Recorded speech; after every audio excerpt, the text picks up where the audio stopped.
If anyone is going to make a comment on a case or would like to speak, please get a comment card from outside the room. Thank you.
I call this February 6th Planning Commission meeting to order. We have 4 items to consider tonight and the minutes for the last meeting. One item, item E, that is Z2409, E2409, V2414, Wells Fargo has been deferred. And it's going to be heard whenever. It's on hold right now. We don't have a specific date right now. Yes. Okay.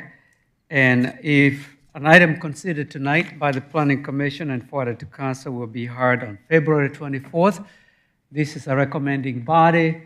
Council makes the final decision, so come back when Council considers it on February 24th. Before we go to the first item, we have the minutes from the last meeting. But I think, Ella, you do need to read the procedures again? I can do it, yes. Yes, please. An individual requesting to be heard on a matter related to the purpose of the hearing must be recognized by the chair before addressing the board, and upon rising to speak, the speaker must identify him or himself and furnish a home or business address before proceeding with any comments or remarks. The commission will allow the proponents a total of 10 minutes to speak in support of an application, and then opponents will be allowed 10 minutes to speak in opposition. Comments are accepted first from the applicant, then followed by persons speaking in favor, and then from those in opposition. And the chair can add additional time to his discretion. And upon conclusion of any opposing comments or presentations, the chair can allow the applicant to offer rebuttal if any time is remaining in the original 10 minutes. Thank you. Thank you. What is the will of the board on the meetings from the January 9th meeting?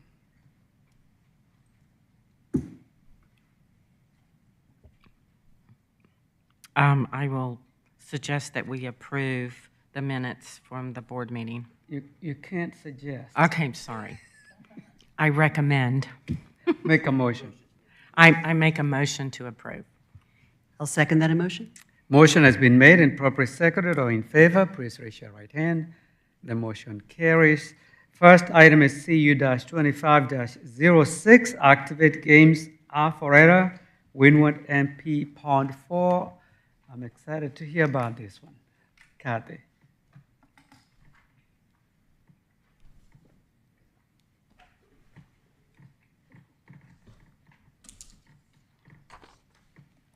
Good evening, Chairman and Commissioners. The first item before you is a request for a conditional use. The applicant is requesting a conditional use to allow recreation facilities indoors in a 10,965 square foot existing building for Activate Games Alpharetta. The building was formerly occupied by CVS and it's currently vacant, and I have a picture of that. Located at 3020 Windward Plaza, northeast corner of Windward Plaza and Windward Parkway. There's a picture of what that looks like.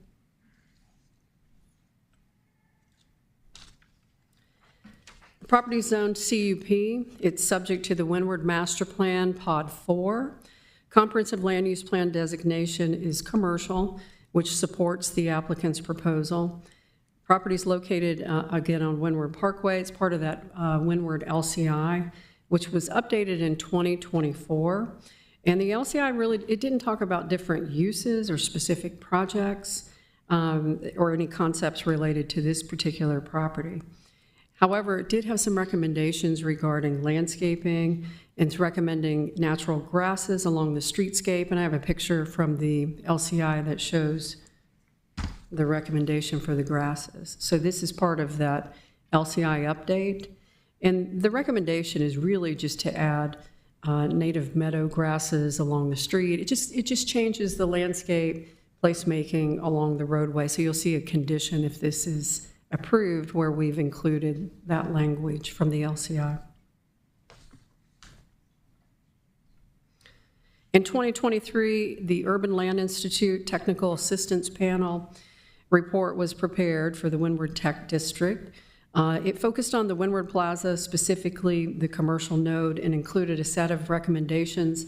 And it focused on this entire area here that you see. So that's part of that whole Windward Terraces. They had several different recommendations on the property, not specific to this location that's here at the corner. They did have some recommendations if there's future development to have additional easements in order to have multiple pedestrian easements that would carry you over to the Big Creek Greenway. However, some of the other recommendations within the plan are that we should look at starting an art program within this district. So one of our conditions also is the condition, specifically, we had a condition requiring a sculpture. However, it could be a mural, it could be another piece of art at the center. And here's from that page, talking about beginning a public art program for that area. And then according to the application, Activate Games is a new form of active entertainment gaming experience which blends fitness with replayable custom games. And they offer interactive challenges, gaming options, and amenities, and promote physical fitness and social interaction. Business has several locations around the world, including an existing location in Atlanta at 4540 Roswell Road. We did check reviews, very high reviews, over 1,800 reviews, so they've been established there. The hours of operation are proposed from Monday to Sunday, 9 a.m. to 11 p.m., and they anticipate about 15 to 20 employees. The parking is met on the property. There's no concerns with the parking. And then we also looked at where a similar use is located, and the closest would be the immersive game box, which is located at 3920 First Street in Avalon, so 2.5 miles southwest of this site. Another condition that we included within that you'll see as part of the recommendation is just general cleanup, and I'll put some pictures to show you some of the landscaping that needs to be cleaned up on the site, which the applicant was fine with general cleanup. We also have a condition in there regarding the dumpster gates. And here's what that currently looks like. So they're wooden, it's a wooden gate, so it needs replacement. We had recommended that it be a metal gate. I think the applicant is going to ask the Planning Commission to change that to where it's replacement with wood and painted, so repaired from what you see here.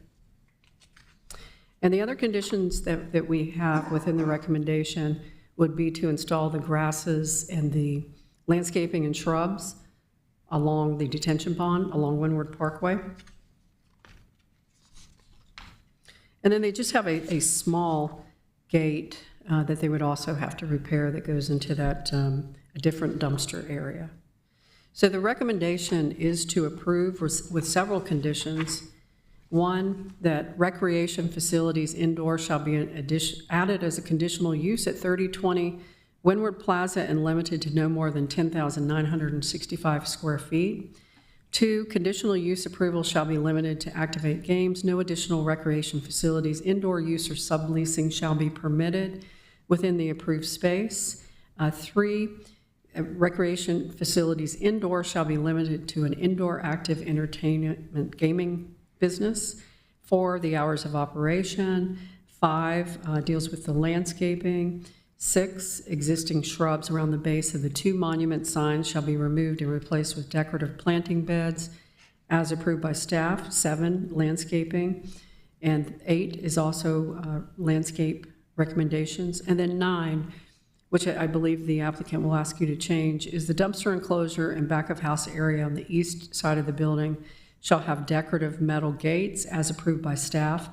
And we would be in support of just replacement and painting of a wood gate, as long as it was maintained. And then 10, existing retaining walls shall be pressure washed and fencing shall be repaired or replaced where needed, as approved by staff.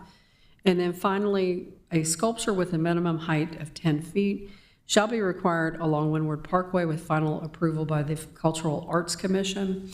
And I spoke to the applicant about 11, and the owner of the property, which is Sea League Enterprises, which owns the Windward Terraces, the entire commercial area, said that they would take this on as a mural or some other type of art, which we will work with the applicant, if that's okay with the Planning Commission, to kind of tie down where and when and timeline for that, so that it would be for the center.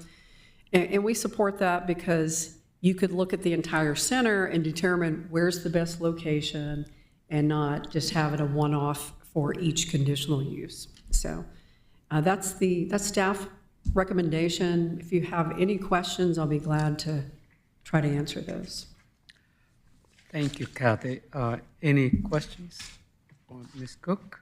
Kathy, just on that very last item, does that need to be written into these the notes and the recommendations about the sculpture, or the not needing the sculpture? I think that, and I might have had one. Let me see if they gave me.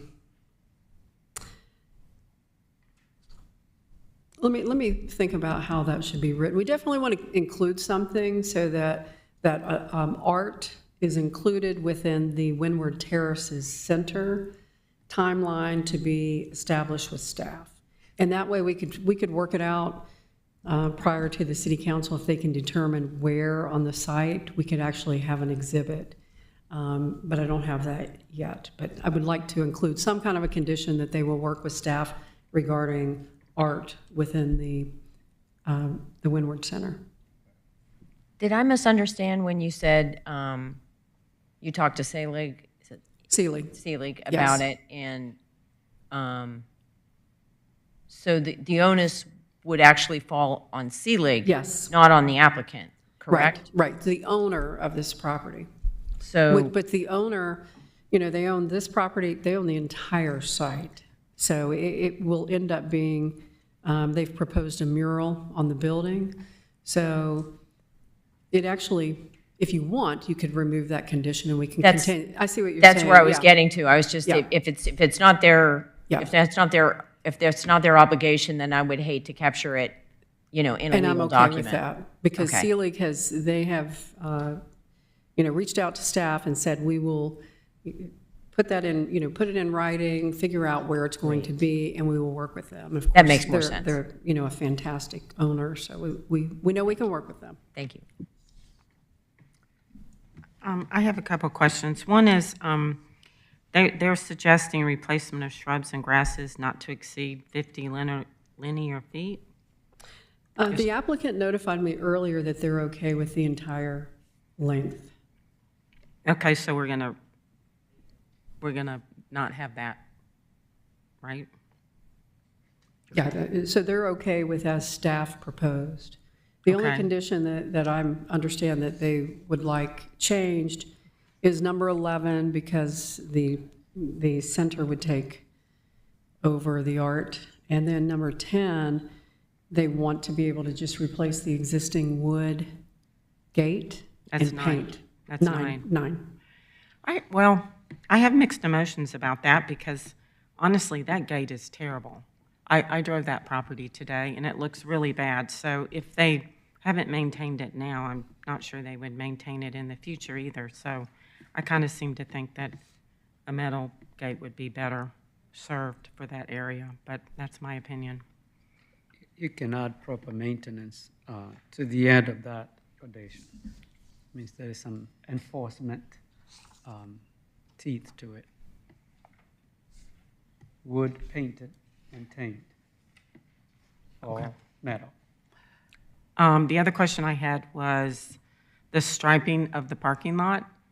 Are we not going to require them to restripe it?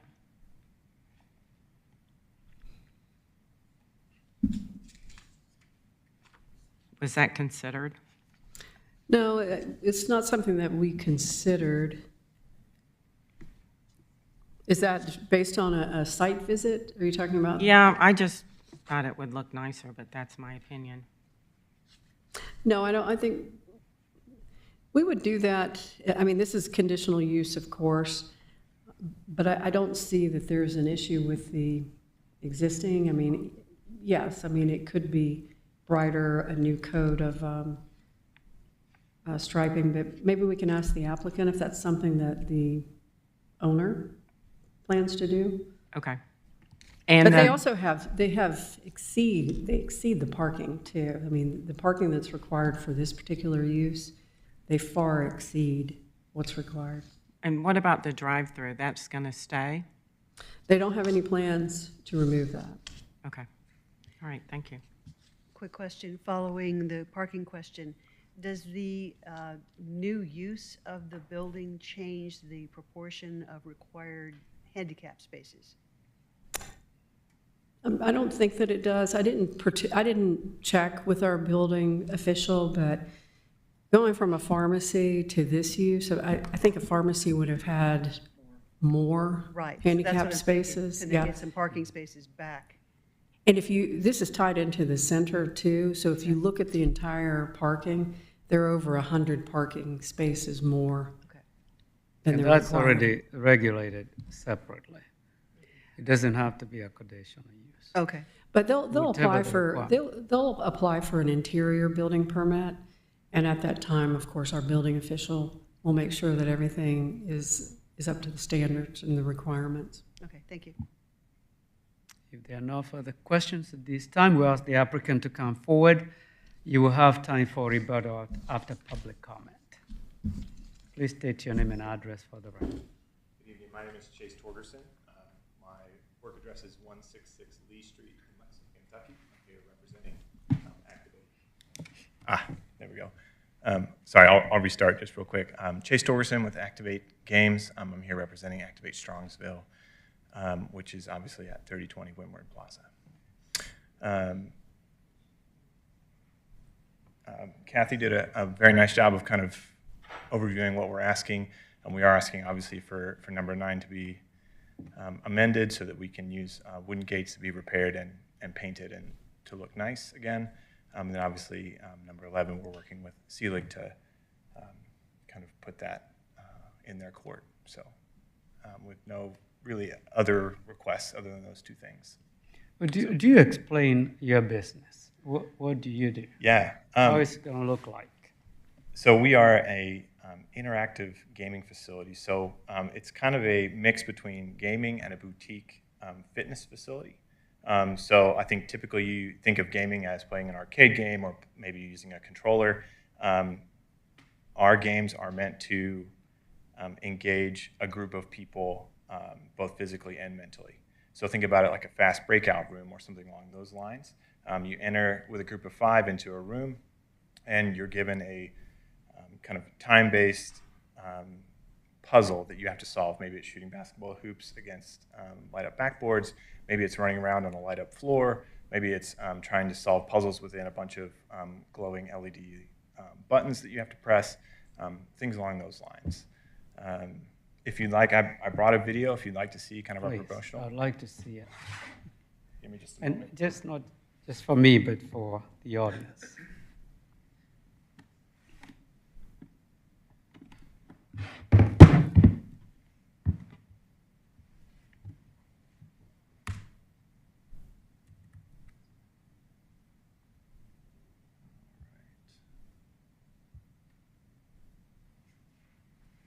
Is there a way to get this onto the screen?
Sorry. All right, our kids need this. Yes. Why did you select Alpharetta and this location? We selected Alpharetta because we think it would be a great second location to our Atlanta locations. We believe that the community here would enjoy this. We think that we're kind of a new concept to the area, and we believe that there would be, frankly, enough people here to come and play and to really enjoy. You know, the mix of businesses and residential here just make it kind of a good fit for us. And who is the target, the age group? Yeah, the target age group is really anyone age 9 to kind of as long as you can play. 100. Yeah. But our typical user base, our most common user base is early 20s to mid 40s. That seems to be our most popular. We typically see the younger crowd, so maybe teenagers, they're going to come in the afternoons right after school, and then typically in the evenings and later weekends, we're going to see kind of the older age groups come and play. It's a great date night opportunity. It's a great opportunity for team building, for jobs and things like that. So, Right now they're hanging out at the Avalon. Something to do. I don't have any other questions.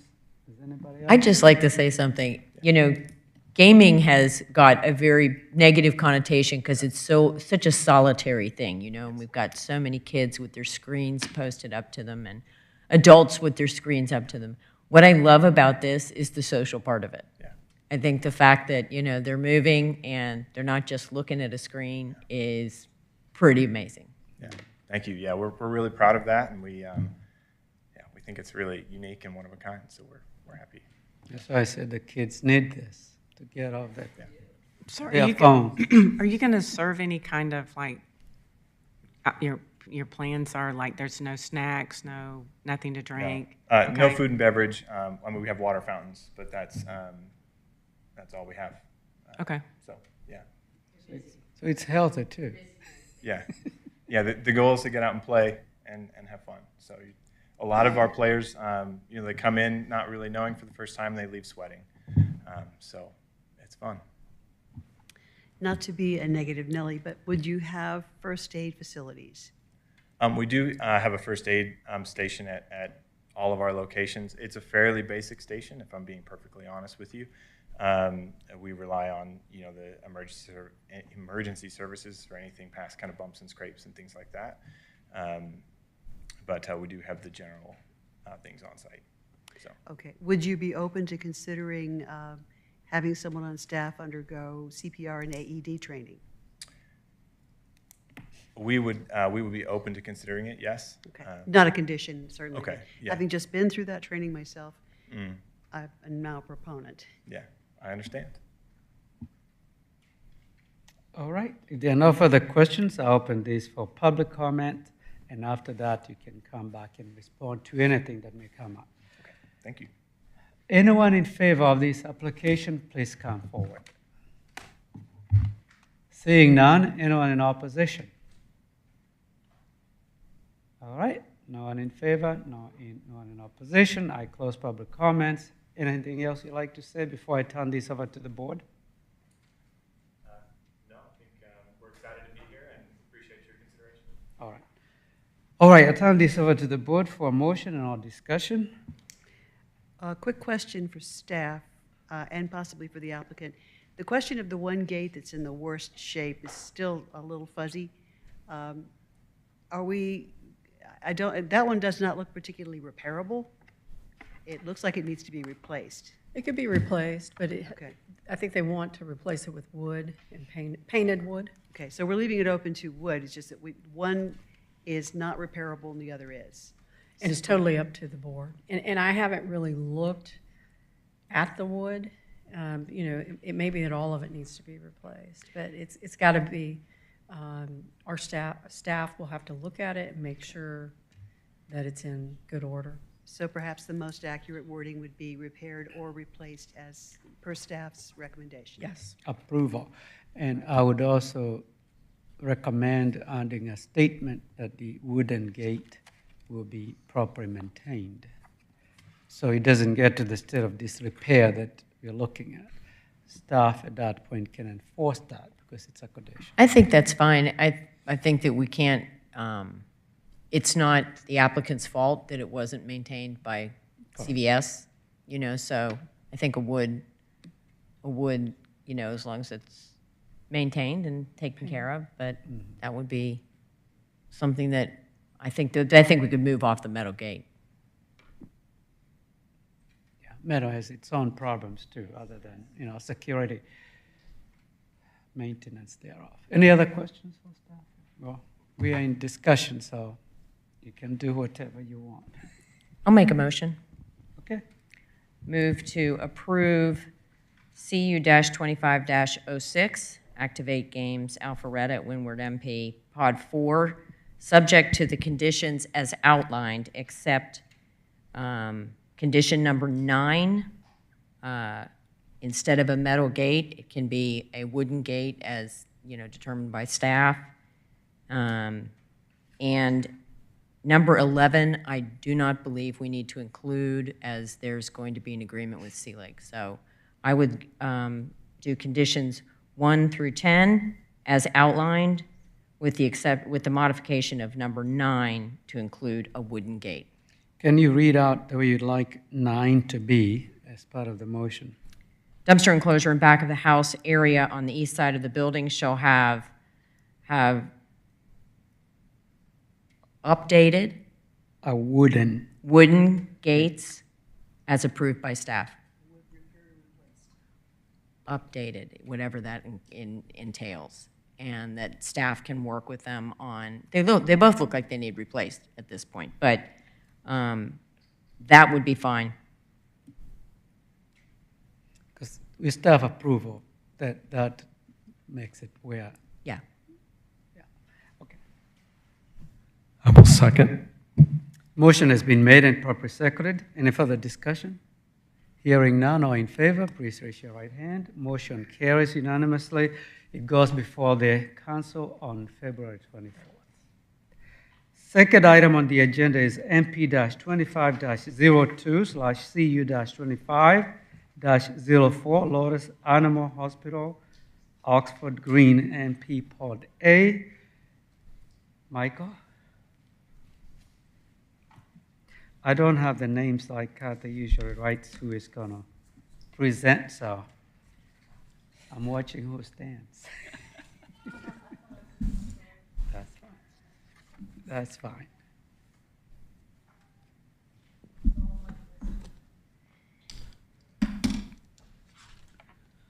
Thank you, Chairman and Commissioners. The next item before you is a request for master plan amendment and conditional use to allow an animal hospital for Lotus Animal Hospital in a 2,700 square foot suite in an existing shopping center.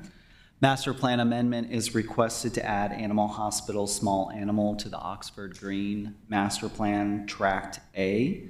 And a conditional use is requested to allow animal hospital small animal for Lotus Animal Hospital.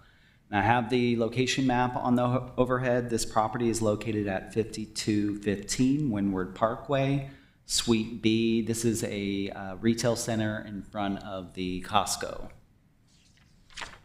Property is owned O&I, office institutional, and the future land use designation of the property is commercial, which does support the applicant's request.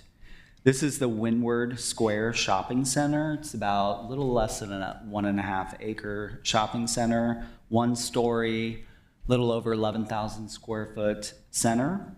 A variety of businesses operating in that center, including Verizon, Healthy Pet Spa, iLevel Learning Center, and Bombay Barbecue Company. Our Unified Development Code allows an animal hospital by right in the light industrial zoning district and as a conditional use in the AG agriculture, CUP community unit plan, C1 neighborhood commercial, C2 general commercial, O&I office institutional, and the planned shopping center or PSC zoning districts.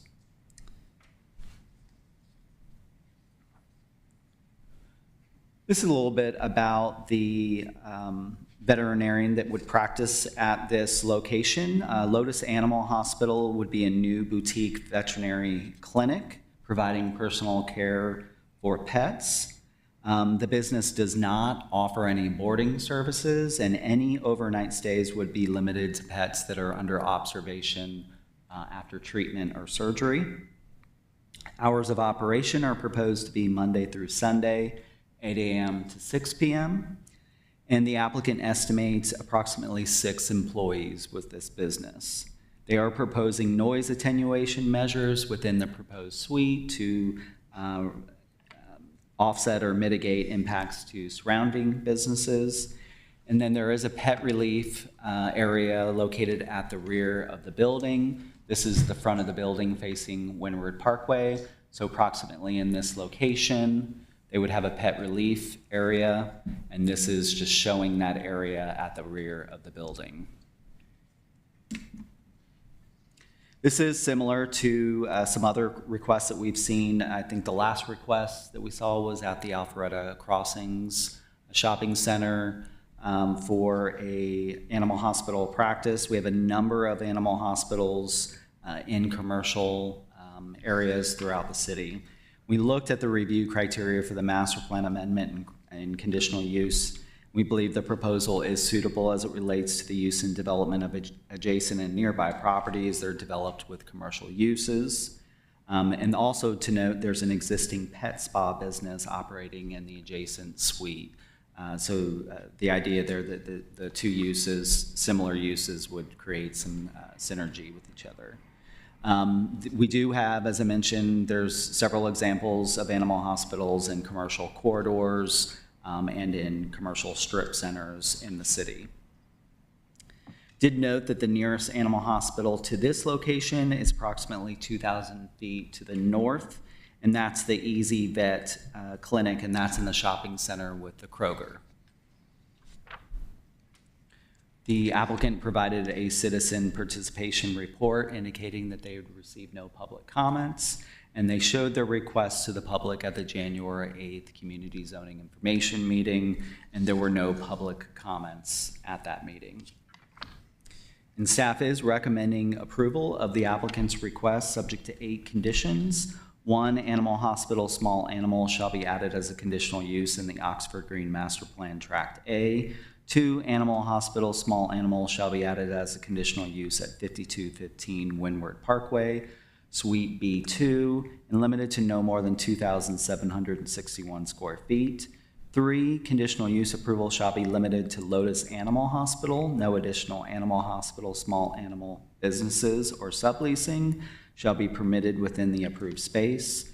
Condition 4 are the hours of operation. Condition 5 limits any kind of boarding to short-term care incidental to a hospital use.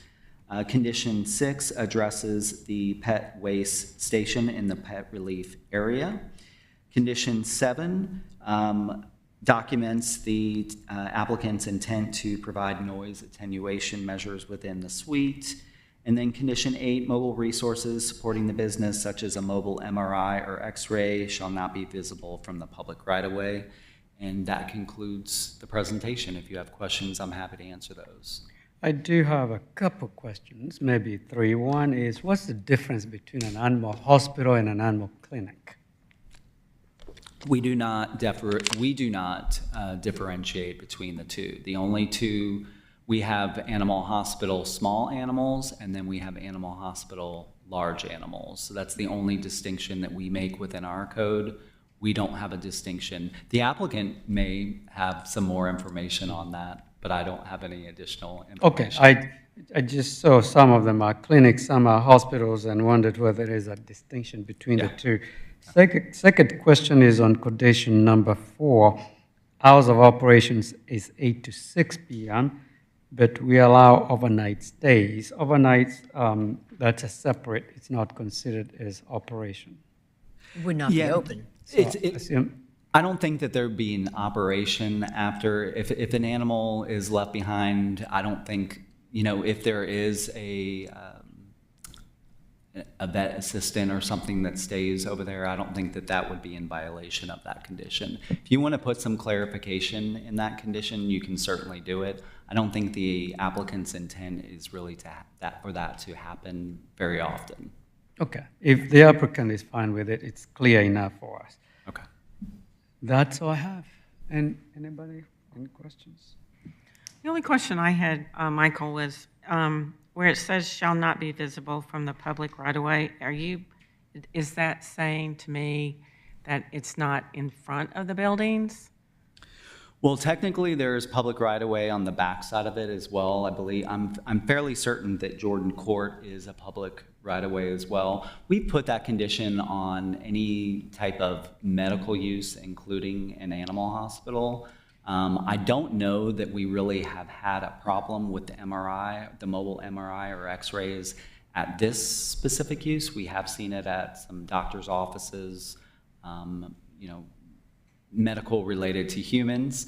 But we just wanted to cover it just in case that became a thing. But yes, this condition as written would require it to either be screened. You would not be able to just park it out here in the parking lot out in front of Windward Parkway and for it to just sit there. We would want it screened in some way so it's not visible from the street. Okay, thank you. All right. If there are no further questions, we ask the applicant to come forward and make a presentation.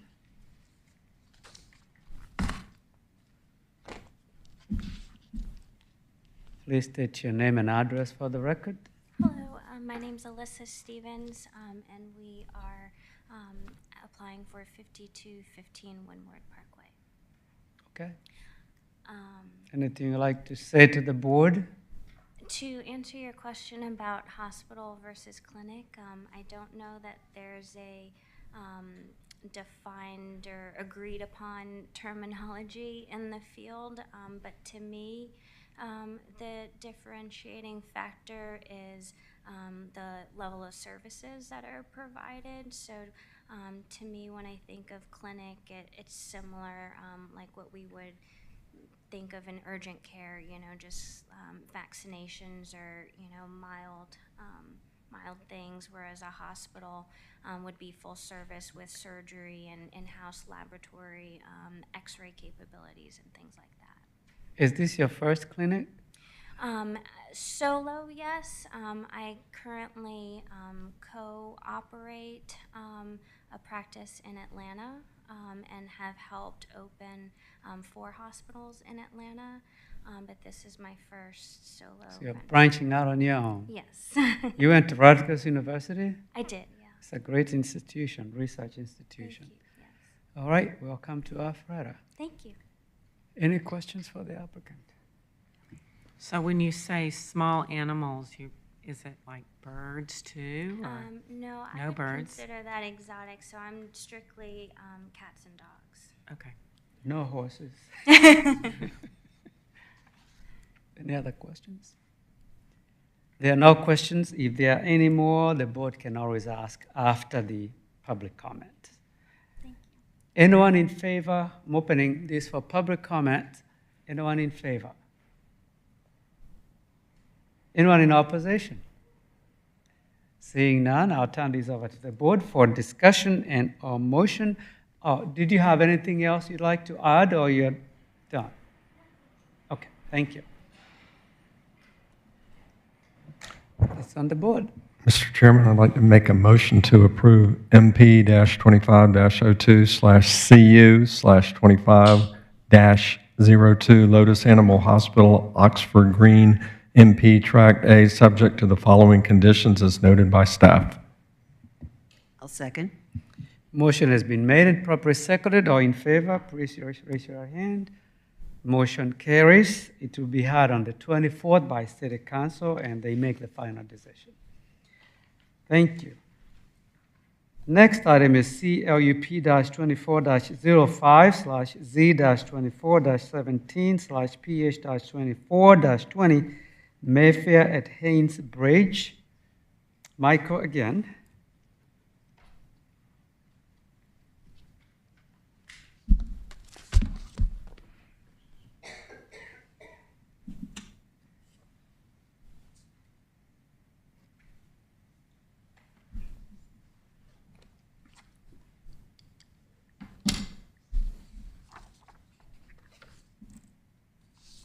Thank you, Chairman and Commissioners. The next item before you is a request for comprehensive land use plan amendment, rezoning, change of conditions, and public hearing to allow for a second phase of a residential development, including 10 for-sale single-family detached homes on about 1.5 acres. Phase 1 of this development was approved for 10 single-family detached homes, 4 semi-detached homes or duplexes, and 5 townhomes on 2.84 acres. I believe that approval goes back to 2021, I believe. There is a comprehensive land use plan amendment from medium density residential to downtown residential density, as well as a request to bring the O&I property into the downtown overlay.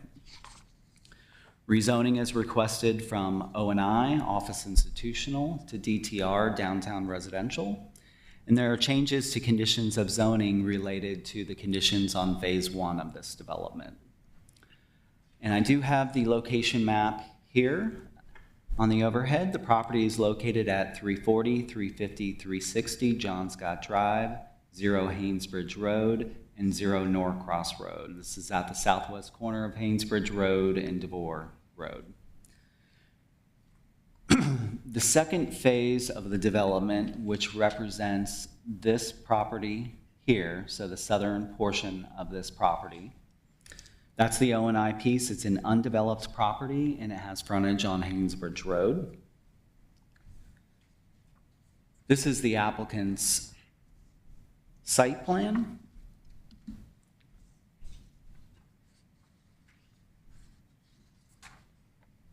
Before I show you the overall site plan, I want to show you the site plan for phase 1. So this is what it was approved in phase 1.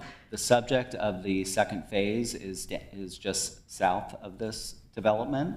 And I wanted to note on this is a combination of detached homes as well as semi-detached or duplex and townhomes. Since this was approved in 2021, the applicant has changed phase 1 to all detached homes now.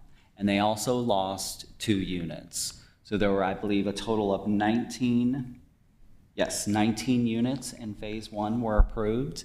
Again, they've changed that to all detached, and it's been reduced to 17 homes in phase 1. So the subject of the application is both phases, because we have to adjust the conditions on phase 1 to incorporate phase 2 of the development. So you see phase 1 kind of blacked out here, and then this is a zoom in specifically on Phase 2. Phase 2 has 10 additional units, so for a total of 27 single-family detached homes within the development.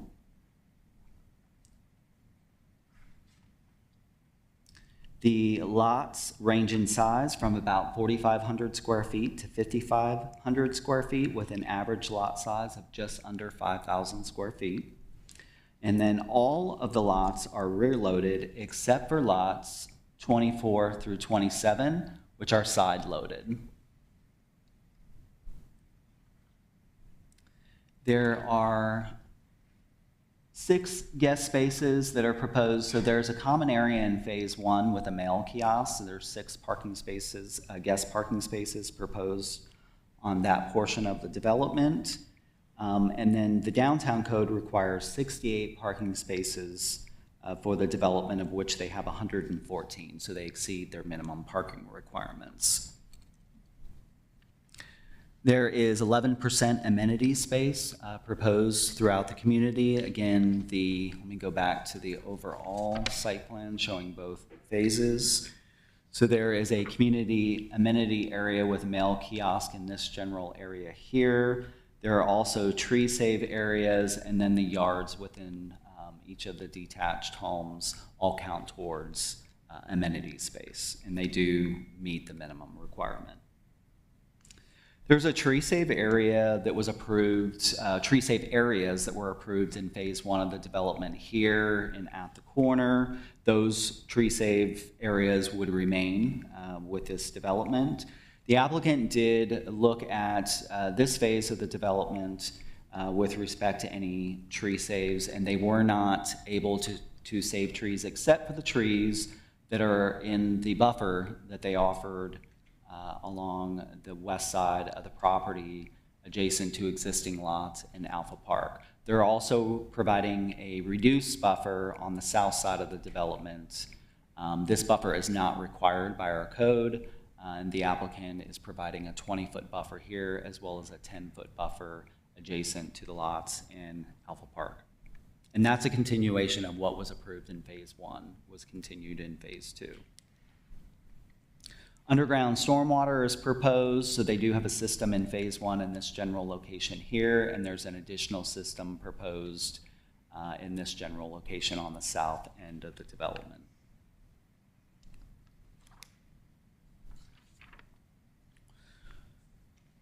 The renderings that were proposed in Phase 1 of the development would continue for Phase 2. So there's no change to the renderings. These are renderings, I believe, that Lou Oliver had prepared with the first application. So you see a 3-story and a 2-story product there. Did review the review criteria for the various requests that the applicant is making. We believe that the proposal is consistent with the goals and policy in the city's comprehensive plan related to implementing a walkable mixed-use environment in the downtown. One thing I did fail to mention, and it's a pretty important point, is this developer would implement the Alpha Loop along Haynes Bridge. So there is an alignment of the Alpha Loop that comes out from the Atlee development across Haynes Bridge, and then will come south down Haynes Bridge and connect into the Morrison, the Gathering is the mixed-use development that is just south of this location. So it'll connect in with the Alpha Loop in that development. It'll also connect over into the Alpha Loop along DeBoer that goes into the Maxwell development to the west. Well, you got that on, and that's a very good point you made. Where the underground stormwater, is there parking on top of that? In this location? Both. So in this location here, there's an underground stormwater shown. This is a fire truck turnaround, so they've got a T turnaround here, and it does slightly overlap that turnaround. But these are not parking spaces. Okay. And what about the other area? So there are 2 underground stormwater facilities. Yes, there are the six guest parking spaces. There is underground stormwater, and there are parking over top of that. Okay, thank you. Again, with the review criteria, we found that it is consistent with the goals and policies in the comprehensive plan, would not generate significant demand on public facilities and services. Well, one thing that we did note, the O&I piece that is subject of phase 2 of this development, if it was developed as O&I, the access would be from Haynesbridge. And so there would be a curb cut for this development from Haynesbridge, an additional curb cut where cars could potentially interact with or come into contact with a pedestrian or a cyclist. So that was one thing that we noted. And then the office development would likely generate more vehicular trips. Of course, we don't know the size of the development that would be on that, but likely would generate more vehicular trips than the residential use. Believe the zoning is suitable as it relates to the development of it adjacent and nearby properties, primarily residential uses surrounding. We did have protections, we believed, in the conditions of zoning related to phase 1, which were carried through to phase 2, to protect the existing homes and maintain the character of Alpha Park. Of course, conditions are recommended requiring buffers adjacent to the existing homes at Alpha Park, as well as entrance landscaping along John Scott Drive. The applicant did provide a citizen participation report indicating that 2 citizens had reached out with questions and comments, questions about when the first phase would begin construction, and that they supported the revisions that were made to phase 1 to change to all detached and reduce the density slightly. The applicant also showed their request to the public at the November 13th Community Zoning Information Meeting.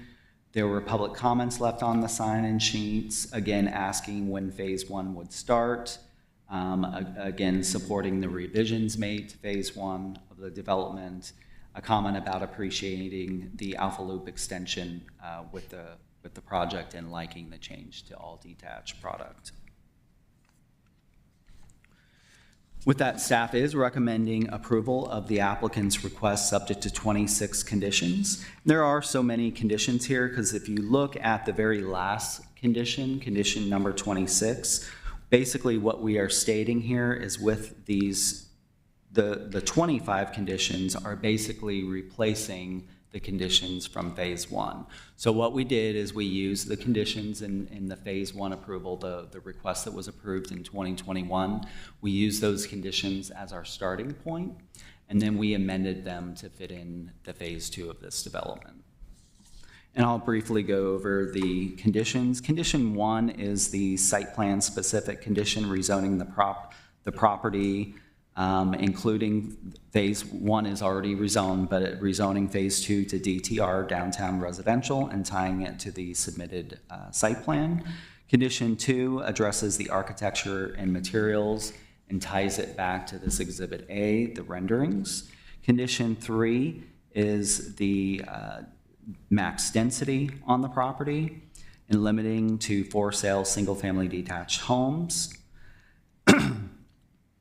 Condition 4, developer shall provide a downtown focal point feature at the southwest corner of Haynesbridge Road and DeVore Road. Final approval by the Cultural Arts Commission and installation prior to the first CO.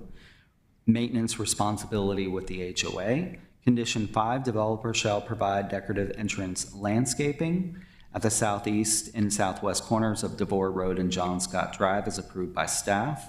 Again, HOA maintenance. Condition 6, location of development signage shall be limited to the project entrance on John Scott Drive. Condition 7 addresses the 20-foot planted buffer along the south property line. Condition 8 addresses the 10-foot planted buffer adjacent to the existing lots in Alpha Park along John Scott Drive. Both of those 2 buffer conditions do ask the applicant to save good condition trees within those buffers. Condition 9, new streets and alleys shall be constructed as depicted on the site plan prepared by Paradigm revised 12/20/24 with final approval by staff. Condition 10 are the streetscape improvements to John Scott Drive. Condition 11 are the streetscape improvements to DeVore Road. And condition number 12 addresses the Alpha Loop, installation of the Alpha Loop along Haynesbridge Road. Condition 13, there's an existing sidewalk along Haynesbridge Road, so with the addition of the Alpha Loop, we would like the existing sidewalk to be removed along Haynesbridge Road, planter along Haynesbridge Road, so the area between the road and the Alpha Loop shall be planted with street trees and shrubs as approved by staff. Condition 4 deals with the landscape strips required along Haynesbridge Road, DeVore Road, and John Scott. Condition 15 requires a project entrance shall have a decorative paver entrance, minimum 20-foot deep with concrete banding on each end and landscaping and low wall as approved by staff. In the past, we had called for a decorative paver apron at the entrance to the development. Public Works has come back and said that they do not want the brick pavers in the public right-of-way. So we did amend that condition from the Phase 1 condition.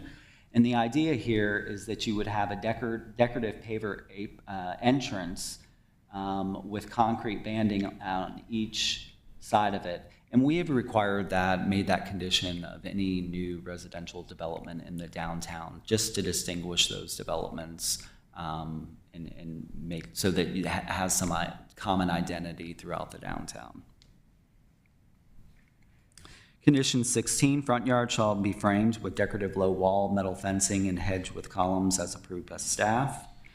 Condition 17 addresses the amenity areas on the property. Condition 18 requires creeping vines to be planted to cover retaining walls and low walls. Condition 19 is the tree save condition. Condition 20 addresses the underground stormwater management facilities and assigns maintenance responsibilities with the HOA. Condition 21, fences and walls visible from the public right-of-way shall be decorative, shall complement the architecture of the dwelling as approved by staff. 22, unfinished wood fences and decks shall not be visible from the street. 23, HVAC and similar equipment shall not be visible from the public right-of-way. 24, requires garbage pickup from within the development. 25, no more than 10% of the residential units can be rented. And then 26, acknowledges that the conditions above shall replace the conditions of zoning related to the 2021 approval of Phase 1. And that concludes the presentation. If you have questions, I'm happy to answer those. Excellent job, Michael. That's a lot to read through, and it's very well presented. Any questions for Michael? Michael, I had a couple of quickies. I don't see a reference to it, so let me confirm. This is not to be gated, or is it? It is, they have not requested gating, so in the downtown, that is not permitted. You would have to request a variance to gate. Okay, so this road is going to be a public deeded road? I believe they call it out as a private, yeah, it is a private street. Okay, so the HOA will have responsibility for maintenance of the pavement and curb and gutter and Correct. parking signage.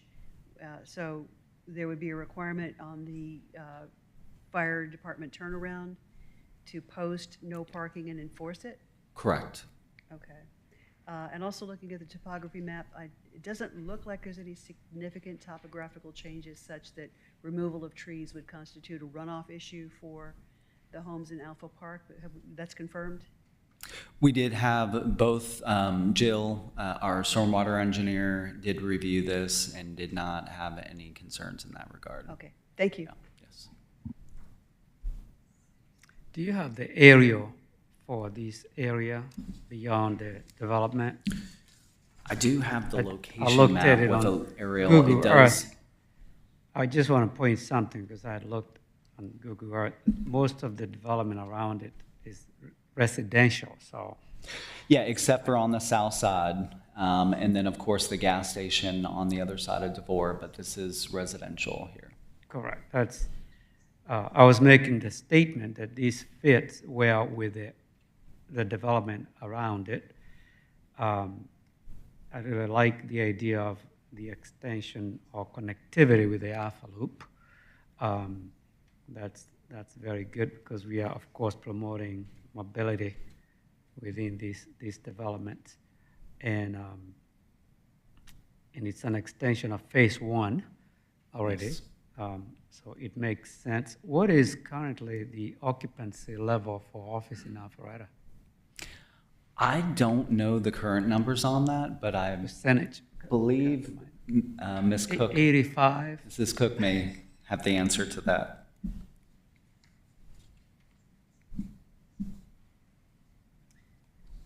The vacancy rate is 20 to 22%. I mean, it changes. So we Of are course, 80% occupancy. yes. Yeah. Okay. Thank you. Any other questions for Michael? Quiet group tonight. All right. We're going to ask the applicant to come forward and make a presentation.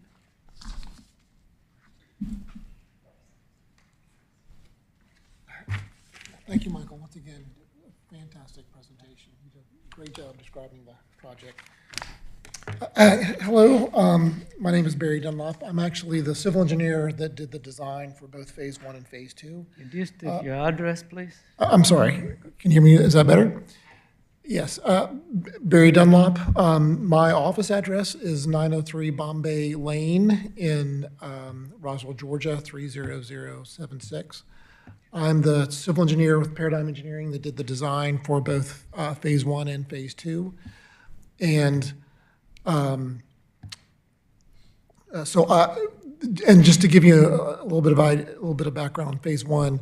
Phase 1 was we submitted for a land disturbance permit for Phase 1 sometime back into the summer, beginning of fall this last year.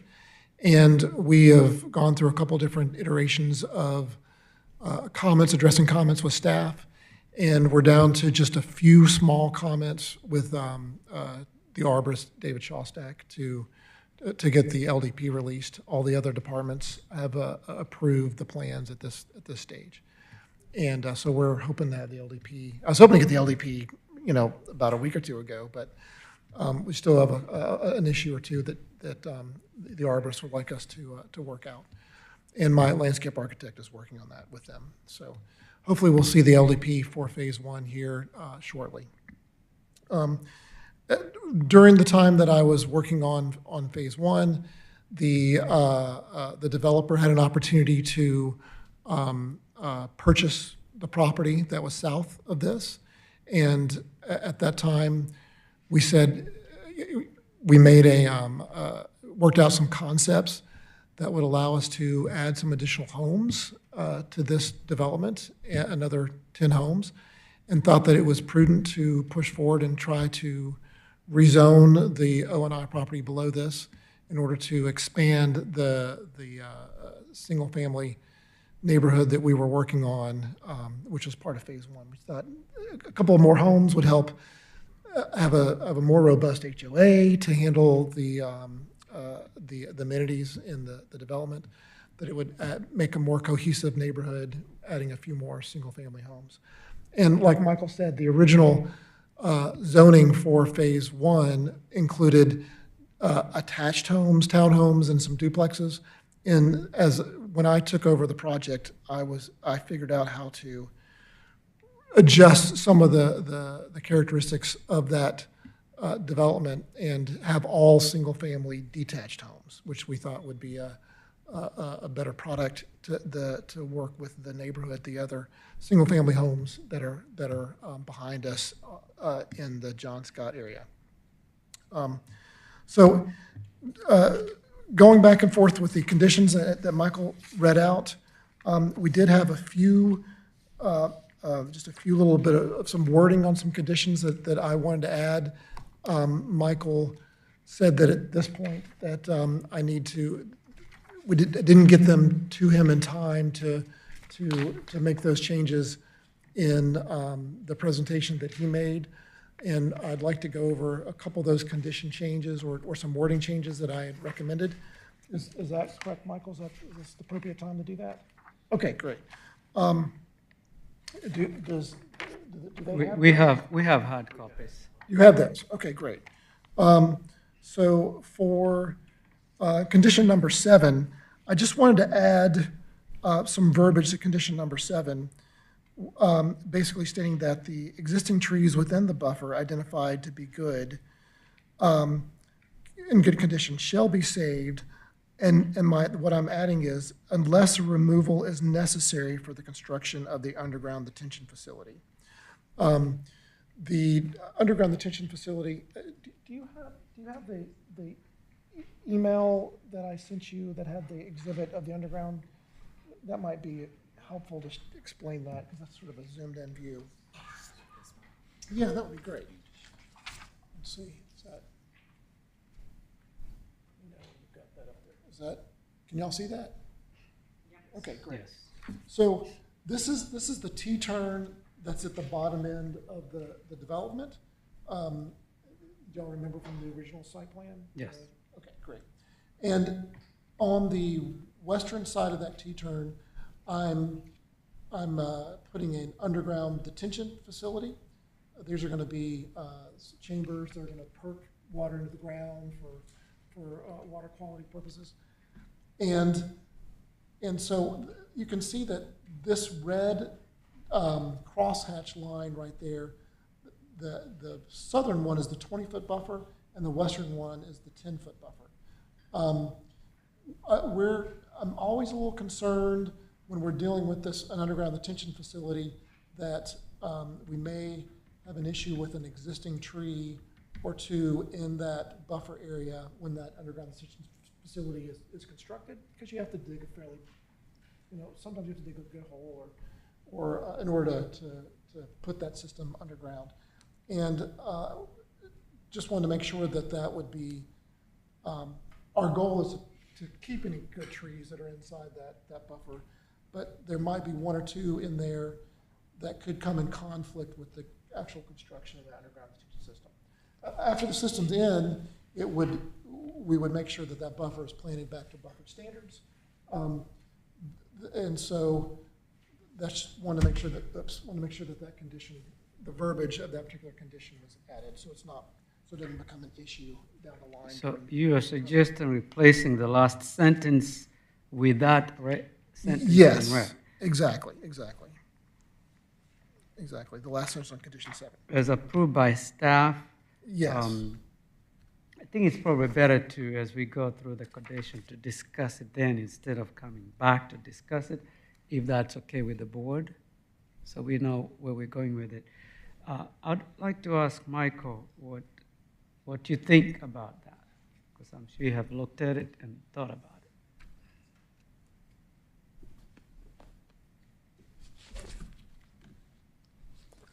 Would you mind repeating that, Chairman? Just our opinion on all the changes? That one. This one condition. We're gonna do one Let's Number do 7. this. Let's do this. Because of the time constraint, have you go through them and then you can respond to them, so the time doesn't count against him. Okay. I think that's a better approach. All right, thanks. We'll come back to it after you finish your presentation. Okay, great. All right. So, condition 15, we're going to accept condition 15 as is. I originally was thinking of having to strike condition 15 because there is a conflict with the pavers and banding that's wanted at the front of a neighborhood, and that those pavers can't be in the right-of-way. That's a public works issue now. We used to put them up as the driveway, used to be pavers. Right, exactly. But we're going to go and accept 15 as is, so that's not an issue. Number 19, the original zoning conditions for number 19 for phase 1 referenced a landscape plan that was done by Frawley and Associates. I just wanted to state that Brunson and Company is the new landscape architect that has done all the tree plans for Phase 1. That's under permitting right now, and has done, and so I wanted to, I thought it would be appropriate to, since that's the actual tree plans that are being used for that phase, it made more sense to reference that landscape architect and his plans as opposed to Frawley's, who's no longer involved in the project. Okay. Then on number 20, I wanted to put some verbiage at the end of this condition that basically states that the detention facility access and maintenance easement can extend into the landscape buffer as necessary. The HOA is responsible for replacing any landscape materials damaged or removed due to maintenance access to the detention facility. The reason I want to put this in as a condition, because this always comes up during the land disturbance permit review between Jill and I'm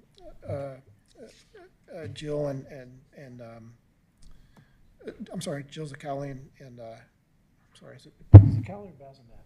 Bazinet. I'm sorry. She worked with me before she got married, so I always remember her maiden name. And David Shawstack. Between there needs to be a maintenance strip around a detention system and also around an underground detention system, and we're planting in that maintenance strip around this underground detention system, and sometimes it becomes a conflict between overlapping that maintenance strip and that buffer area. And if you can see in this image here, I've got a green dashed line that represents that maintenance strip around the underground detention system. And we will be planting. Francis, it's time, just letting you know. I was about to ask you that question, so. Okay. Yes. Yeah, so we are planning on planting in this buffer area in that maintenance strip. Normal maintenance for this facility would only be in this outlet control device right there. The rest of it's underground. You just need to go in here and be able to back out debris that's inside the system. That's normal maintenance. There's no real reason to get into this area right here unless there's some cataclysmic failure of the system and you have to replace the system. That's the only reason that you would ever need to get into this buffer area. And I wanted to make sure that if access or something had to go into that buffer area, any vegetation, trees that are in that buffer would be, the replacement would be the responsibility of the HOA. And therefore that allows me to overlap that buffer area with that maintenance strip. You are out of time, and we have no time for anyone in support. By how long did we exceed? 1 minute and 10 seconds. Okay, I interrupted him, so. 2 minutes. So that's fine.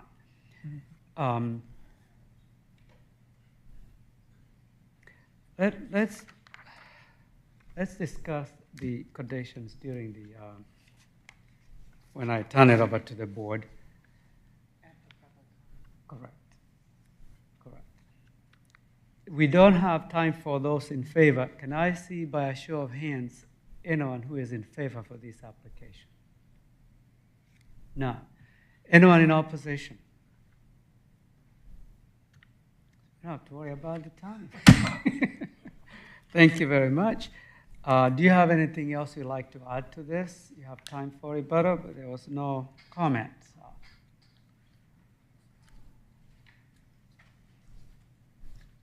No, just the verbiage adjustment for those 3 conditions. Okay, and we'll discuss those. The board can ask questions during the discussion. Great, thank you. That time doesn't count against the presentation. All right, I turn this over to the board for a motion and or discussion. Can we have Michael explain? take a Oh, excuse me. All right, Michael, let's go through the conditions and we'll discuss from there. The first one is condition number 7. Yeah, so the Replacing the last sentence with a new sentence. Yeah, so the applicants requested addition of a sentence at the end of condition 7. We would find that acceptable.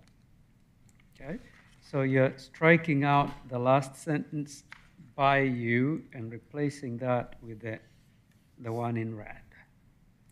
I don't believe, Yes. Existing trees within the buffer identified to be in good condition shall be saved as approved by staff. The one in red tracked as existing trees within the buffer identified to be in good condition shall be saved. My understanding from the applicant was he was replacing that last sentence with a new sentence. It's referring to the same trees in good condition. Am I misreading that? so on condition 7, what the applicant is asking is just to add the last sentence there that you see in red underline. Existing trees within the buffer identified to be in good condition shall be saved unless removal is necessary for the construction of the underground facility.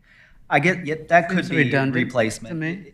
He didn't specifically ask for deletion in the initial request for it, but certainly, yes, you could delete the last sentence in condition number 7 as recommended by staff, delete that last sentence and add in the sentence that the applicant is requesting.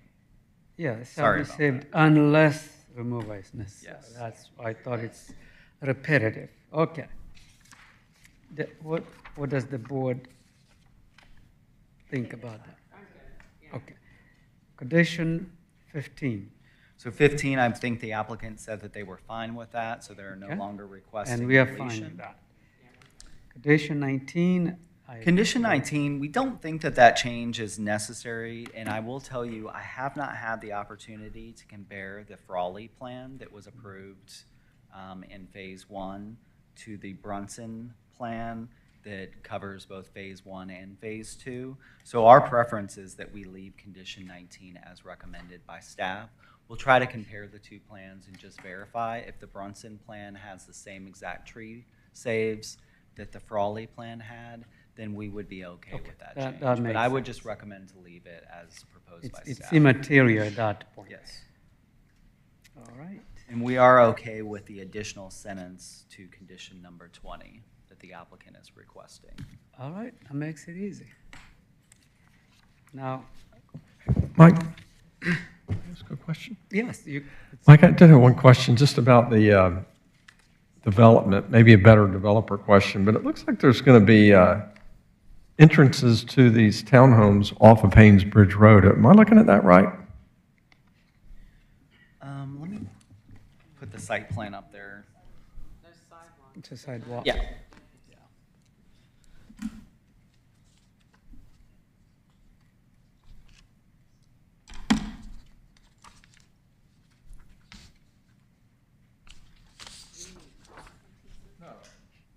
Just sidewalk entrance, yeah. Yeah, so the homes lining Haynesbridge Road, these are the fronts of the home, so these are rear loaded. Okay. And then the front faces Haynesbridge Road. There are sidewalk connections between the homes to the Alpha Loop. and the Alpha Loop. Thank you. Yep. I have a quick question. I'm not as versed on underground detention as I'd like to be. I see the outfall on the, if you will, left side under, for Phase 2. Where does that outfall fall to? I would have to defer to the applicant on that. Basically, the type of underground stormwater management facility. That's the way I like to call them. Right, but it's letting it out to somewhere, and where is my question? So, this is the physical low point on the site. That's the, all of the topography slopes down to this point, from this direction and from this direction, all sloping down to this point. There is a ditch line or swale that runs back through here and. Barry, do you have a runs this- microphone there? I'm sorry. You can use that one. There's one right there.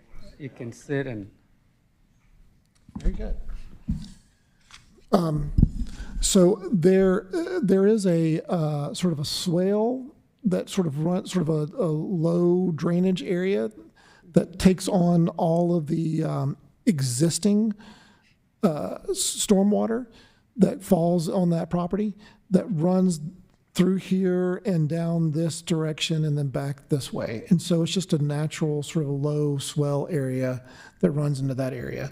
So the intent of a detention system is to hold the water from a rainfall event and release it at a slower rate. And that rate is to be equal to or less than the rate of the existing conditions of the site. So the intent of a detention system is to reduce any flooding or reduce any additional overbearing of rainwater to the downstream I properties. think you answered my question when you indicated there was an existing swale. Yeah, there's yes, it's just a defined swell in the topography that runs down that So we're direction. not changing the direction of the flow? No, we're not. That's the main question. Okay. Thank you. Thank you.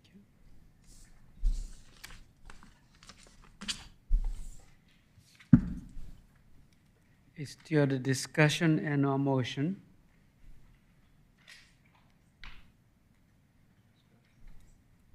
If you want to discuss it, you can discuss it, or somebody can make a motion.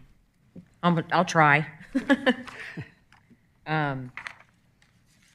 Make a motion to approve agenda item CLUP 24-05, Z-24-17/PH-24-20 Mayfair at Haynesbridge with all of the conditions, the 26, we'd like to strike condition 15 is staying, with all 26 conditions with the following modifications. Number 7, replace the last sentence of the condition with existing trees within the buffer identified to be in good condition shall be saved unless removal is necessary for the construction of the underground detention facility as approved by staff. Condition 19, strike Frawley and Associates dated. Oh, we're keeping that one. Never mind that one. And on number 20, we add the detention facility access and maintenance easement can extend into the landscape buffer as necessary. The HOA is responsible for replacing any landscape material damaged or removed due to maintenance access to the detention facility. And all the other ones are as Number presented. 15.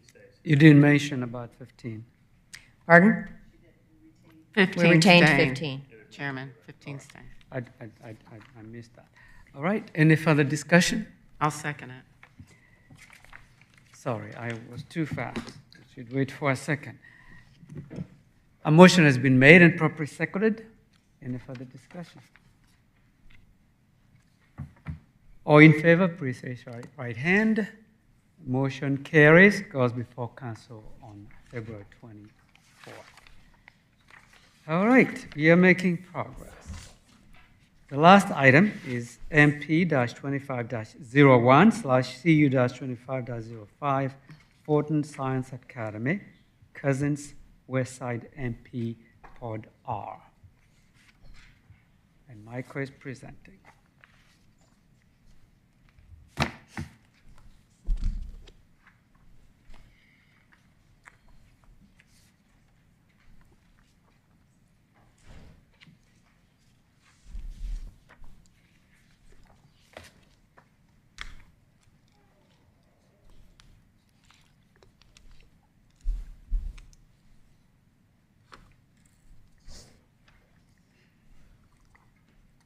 Thank you, Chairman and Commissioners. The next request is a request from Fulton Science Academy. They're requesting a master plan amendment and conditional use to allow an existing two-story office building to be reused for pre-K and elementary school with an overall enrollment of 600 students. Property's just under 4.5 acres and located in the North Point overlay.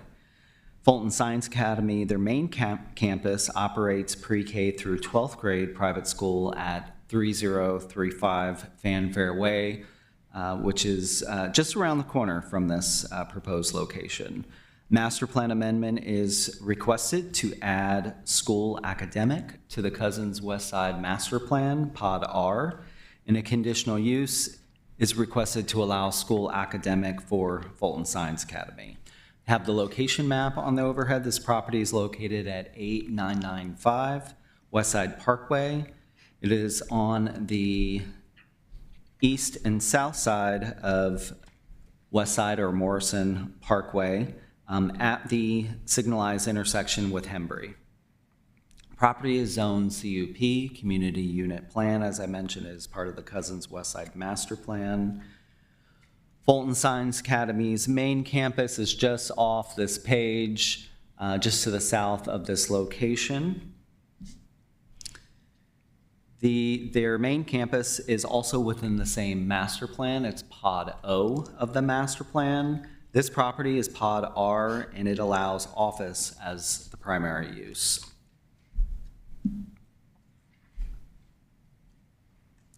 The main campus, again, is about 1,800 feet to the south of this property.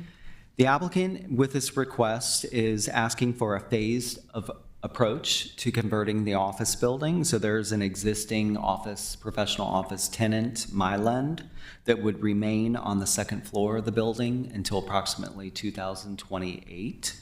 And then after that point, after they vacate the premises, the school would take on the second floor of the building and be able to expand their overall enrollment from 300 to 600 students.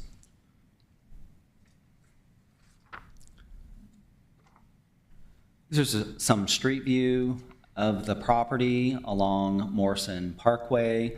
So this is at the right in, right out curb cut on Morrison Parkway.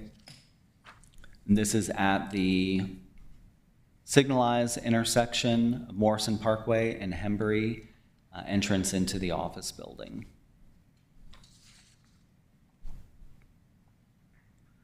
This is the applicant's site plan. The main thing to see on the site plan are the play areas that they're adding, that they're proposing to add in. There's some removal of 13 parking spots for a play area on the north side of the building. They also do call out a play area on the back side of the building with a play deck. There's a retaining stormwater pond at the rear of the office building, and they did propose a deck overhanging that stormwater facility. Our stormwater engineer has weighed in on that, and that would not be, the deck overhanging the facility would not be permitted. The other thing that they're showing on the site plan is the stacking for the pickup and drop off. So they're proposing to add a pickup and drop off canopy along the frontage of the existing office building. That's what you see here. And currently on this site plan, they were showing the pickup and drop off point at this location. You can see these represent cars, and the black or gray color here represents the entering stacking of vehicles, of which they have 59 entering stacking spaces. And then the green represents the exiting stacking. So as you leave, after you drop off the child at this location, you then leave either out at the full signalized intersection, or you use the right in, right out to proceed east on West Side or Morrison Parkway. We did have our traffic engineer reviewed this and did recommend at least 200 feet of exiting stacking length at the signalized intersection, and the applicant is able to accommodate that just by moving this point here, just moving it further south to achieve that 200 feet. So you can see the entering stacking queue is winding through the existing parking lot, except for in this location. And the reason is there is a access easement that provides access to the office buildings to the south. The next two office buildings to the south, let me show you that on the aerial. So there's an access easement through this property, providing access to this property. There's also an access easement through the Cognia property that provides access to this property, and that is for shared use between the three properties.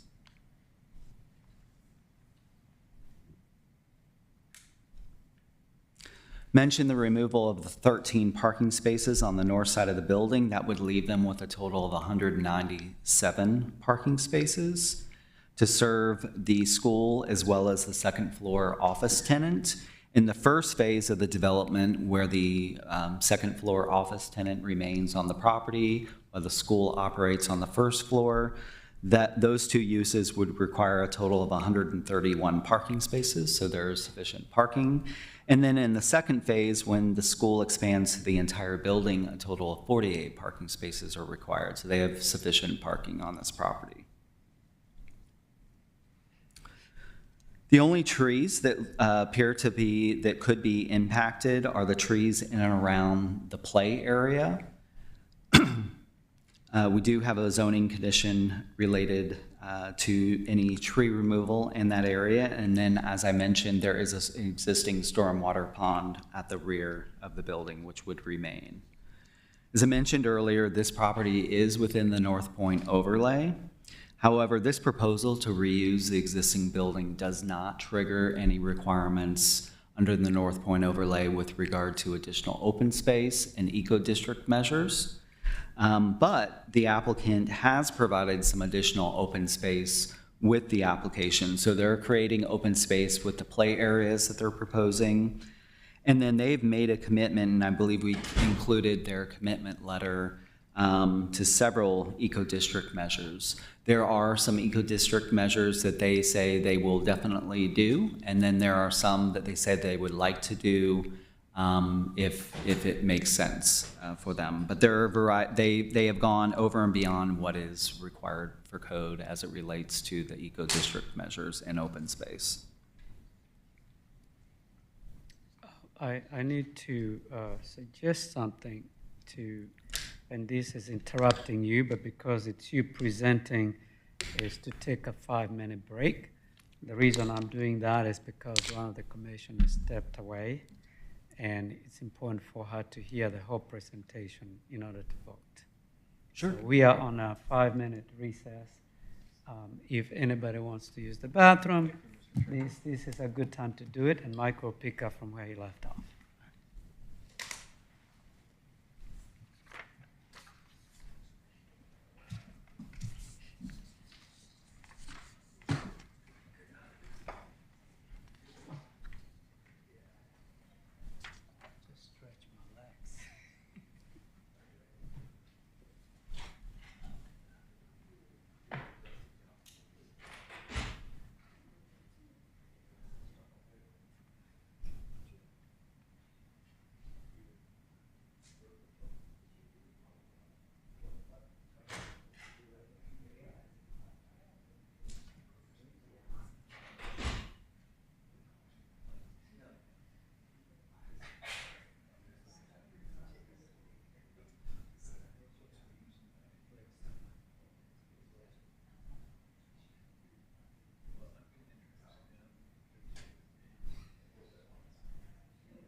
Thank you very much.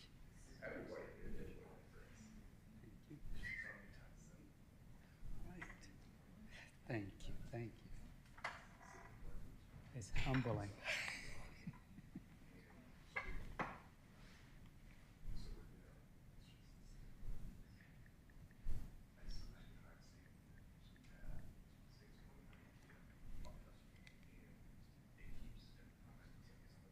We should have taken up.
All right, we are going to resume the meeting. It's in order already, so. Michael, sorry for the interruption.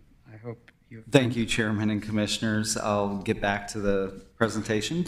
So, did an overview of the site plan, and we looked at the review criteria for the master plan amendment and conditional use, and we are recommending approval of the applicant's request.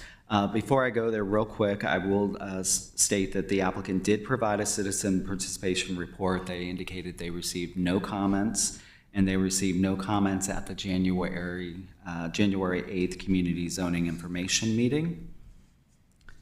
And staff is recommending approval of the applicant's request subject to 16 conditions. I'll go through those quickly. Condition 1, school academic shall be listed as a permitted use in the Cousins West Side Master Plan Pod R. 2, school academic shall be added as a permitted use at 8995 West Side Parkway and limited to no more than 53,110 square feet. 3, ties the conditional use to Fulton Science Academy only. 4, addresses the typically, this would be hours of operation, but this would be the approximate pickup and drop-off times. Condition 5 ties it to the site plan, labeled Exhibit A site plan that we have on the overhead here. Limits the uses to pre-K and elementary school, except allowing the second floor of the building to be used for a professional office. Limiting the overall enrollment to 300 until such time the professional office tenant ceases operations at this location and the school takes over the second floor. It then increases the enrollment to no more than 600 students. Condition 6 requires that any exterior modifications to the building be consistent with the North Point overlay UDC regulations and the North Point design guidelines. Does not allow for the use of primary colors on the exterior of the building, including awnings, canopies, signage, and playground equipment. Condition 7, to safely accommodating entering vehicular movements at the signalized intersection. At the signalized intersection's left turn lane along Morrison Parkway, the existing left turn lane storage and taper lengths of 110 feet and 85 feet respectively shall be restriped to 210 storage and 50 feet taper lengths as approved by staff. Condition 8 addresses the pickup and drop-off circulation plan, requires final approval of that plan by staff if with an LDP or if no LDP is required with the building permit. It also captures the commitments that Fulton Science Academy made within their application to provide traffic control devices within the parking lot as well as personnel stationed in the parking lot.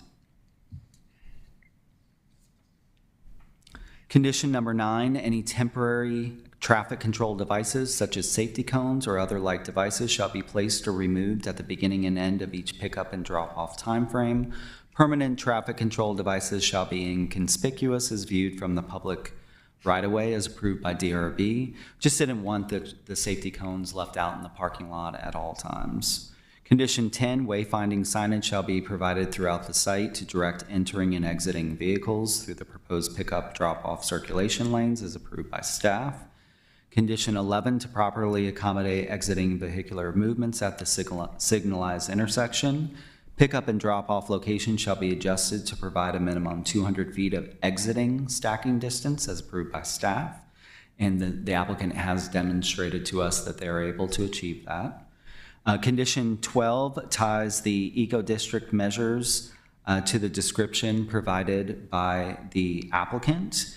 Goes on to state that developer shall provide detailed information at LDP and building permit regarding compliance with the proposed eco-district measures. And then there were certain eco-district measures that the school didn't outright commit to. They indicated that they would like to do them and explore further whether or not they could achieve those. And I refer to those measures as the conditional eco-district measure commitments by the school. So that the last sentence says conditional eco-district measures based on needed improvements and upgrades may not be implemented until such time that the need or upgrade is identified by the property owner. 13, property owner shall assess site landscaping and replace missing dead or dying landscape materials approved by DRB. 14, property owner shall make reasonable efforts to save trees in the areas labeled play area on the site plan, including altering the play area layout to work around and save trees as approved by staff. Condition 15, playground area shall be heavily screened from the public right-of-way with final approval by DRB.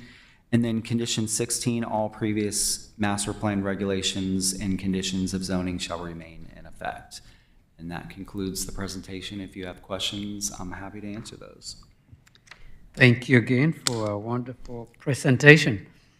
I had a question regarding this access easement that's going through the parking lot. And this might be more of a question from the applicant. Does it pose any safety hazard in a school parking lot? And is that a concern of staff, or is that something we should be concerned about?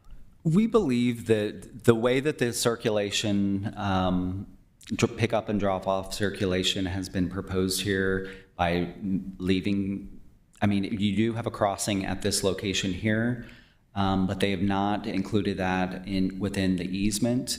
And they have made commitments to place traffic control devices in this location, as well as placing personnel out in the area. We initially were very concerned about the circulation plan, but we believe that they have addressed our concerns with their commitments.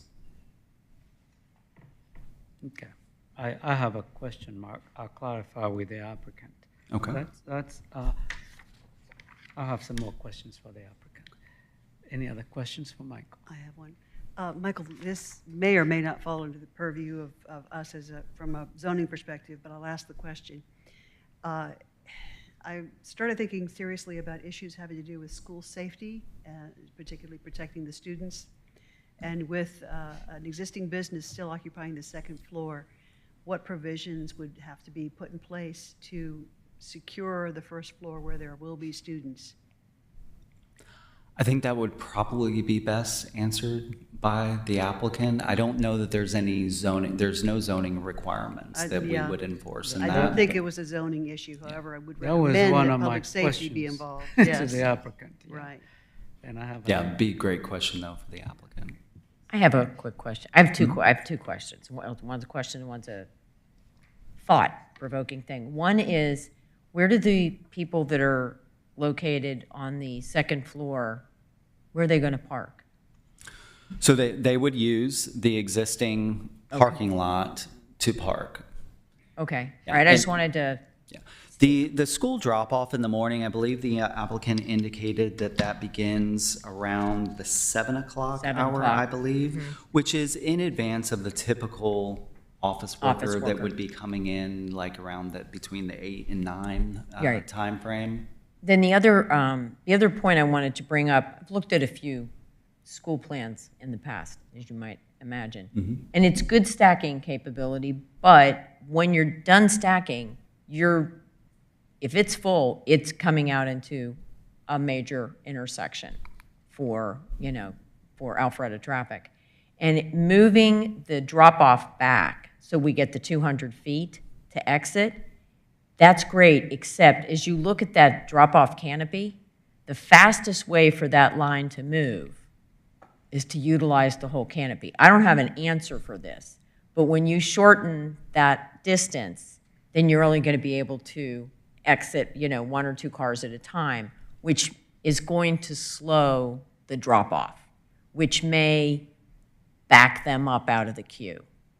Yeah, that's certainly a great point. With the condition that requires additional exiting stacking length, that will reduce the number of entering stacking vehicles. Yeah. We did look at this, and George Doyle, our traffic engineer who's here this evening, should be able to speak to this, but we believe the 59 entering stacking spaces was way more than what was needed. So the reduction by moving to allow for additional exiting stacking distance, we think we think both works. It does not hurt the entering stacking. And it wasn't just the reduction of the number of cars in the queue. What it reduces is the number of cars that can exit children that can exit at the same time. So if you can get like 5 or 6 cars and you've got adults out there and they're getting those kids out, then that's whoosh, 6 more cars get in. So that's the only thing I was thinking. And that's a great point too, and I also wanted to mention, because I didn't mention it when I was discussing the condition, in condition 8 that deals with the pickup and drop-off circulation plan, we do have language at the end, the last sentence of that condition says if traffic problems from the school are observed, the school shall implement corrective measures, which may include limiting school enrollment, stationing a police officer in the vicinity, and/or improving signalized intersection timing plans as approved by staff. So if we do see that there's a problem, we certainly can step in and ask them to correct the problem. All right, if there are no further questions, we ask the applicant to come forward. You still have opportunity to ask further questions after the presentation. Please come forward. If they can all sit there and you can call them as you wish, you have a whole 10 minutes. I am Jim Weiner with Make 3 Architecture. My address is 1075 Brady Avenue, Atlanta, 30318. Michael did a very good job with the presentation. I have with me Serkan Saglam, who is the project manager and contractor for the Fulton Science Academy. Jennifer Sprayberry is the landscape architect for Fulton Science Academy, and Nassar Omar is the traffic engineer. So I think collectively we should be able to answer most of your questions. In response to the safety at the easement, the access easement, Fulton Science Academy really staffs their drop-off and pickup very robustly. So they're going to staff a person at that intersection. Truthfully, the parking lot and that access easement are very lightly used. You asked a question about separating the tenant from the school. That's very important to the Fulton Science Academy as well. The tenant has agreed to enter the building on the south end. They won't be going through the front door, and there'll be a separation. There'll be a hallway accessing the elevator and the stairs for the second floor tenant. The school doesn't need access to the elevator and the stairs until the tenant moves out. The tenant is also the owner of the building.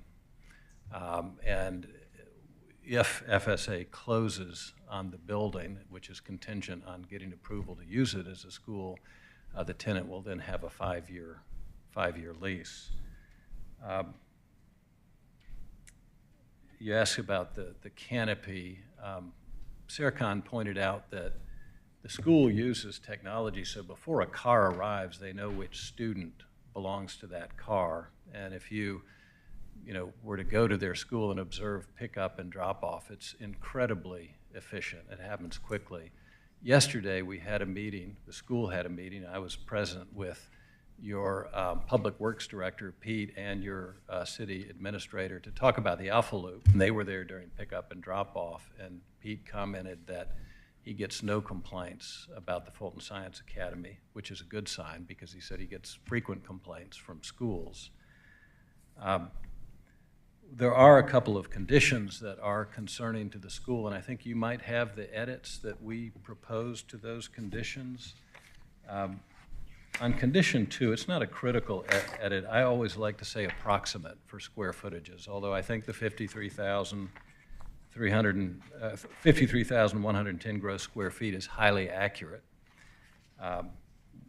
Just as an aside, we have a client right now with a tenant, and they have a dispute over 50 square feet on a 21,000 square foot lease. That's why I wanted to add approximate.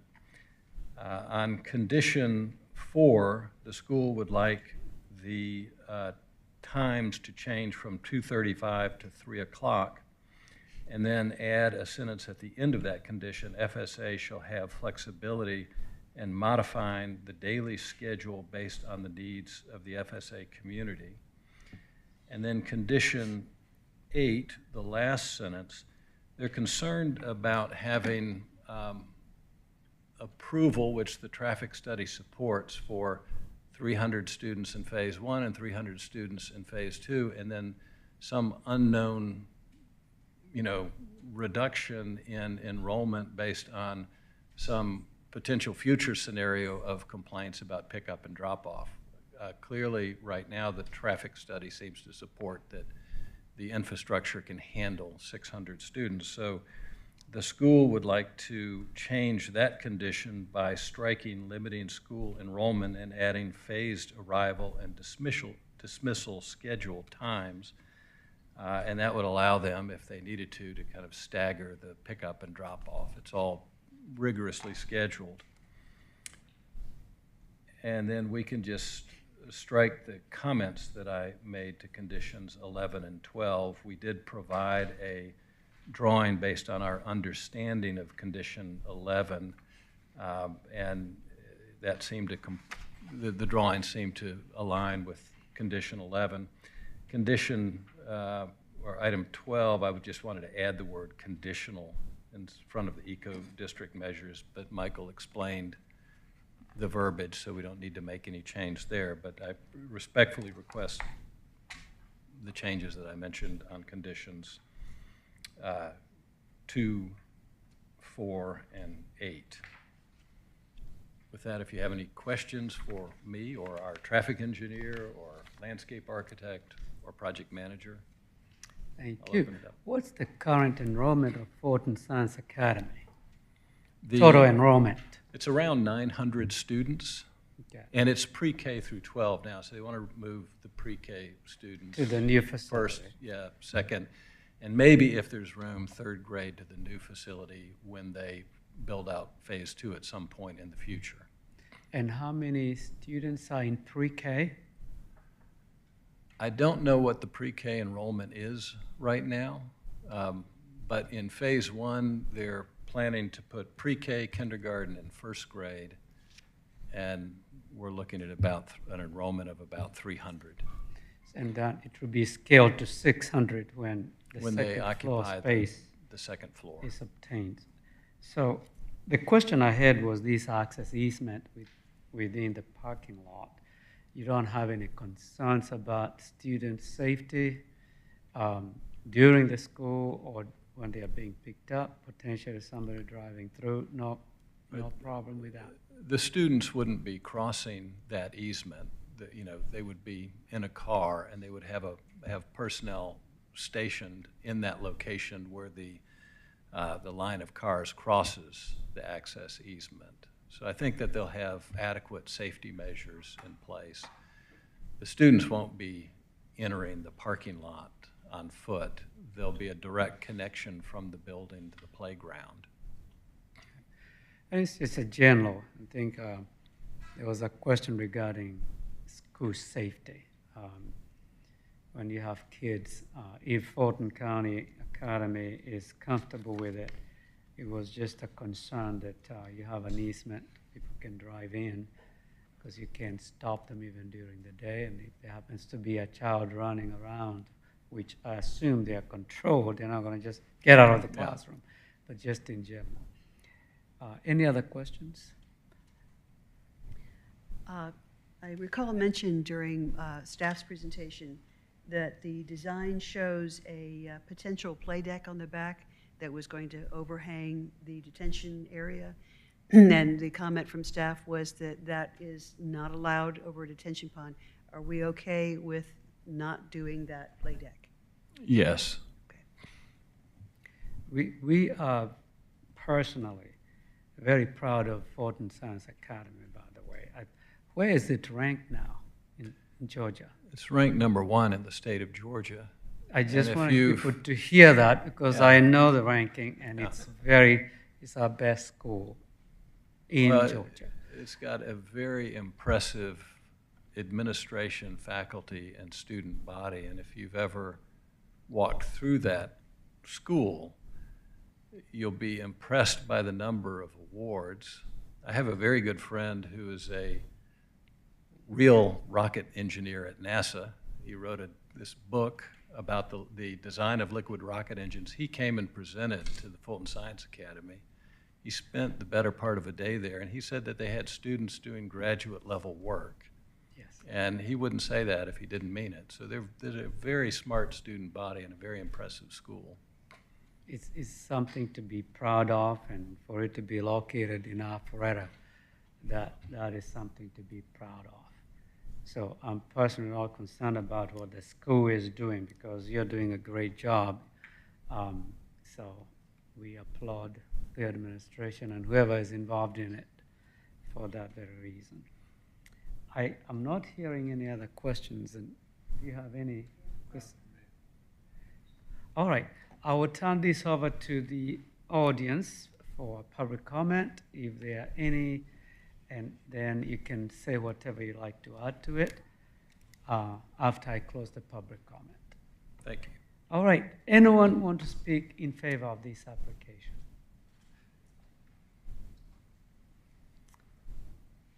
I see none. Anyone in opposition? See none either. Anything else you'd like to say before I turn this over to the board? Just we'd like you to consider the amendments to the conditions. All right. I'm turning this over to the board for discussion and all motion. Can I ask George a question? You don't have to ask that.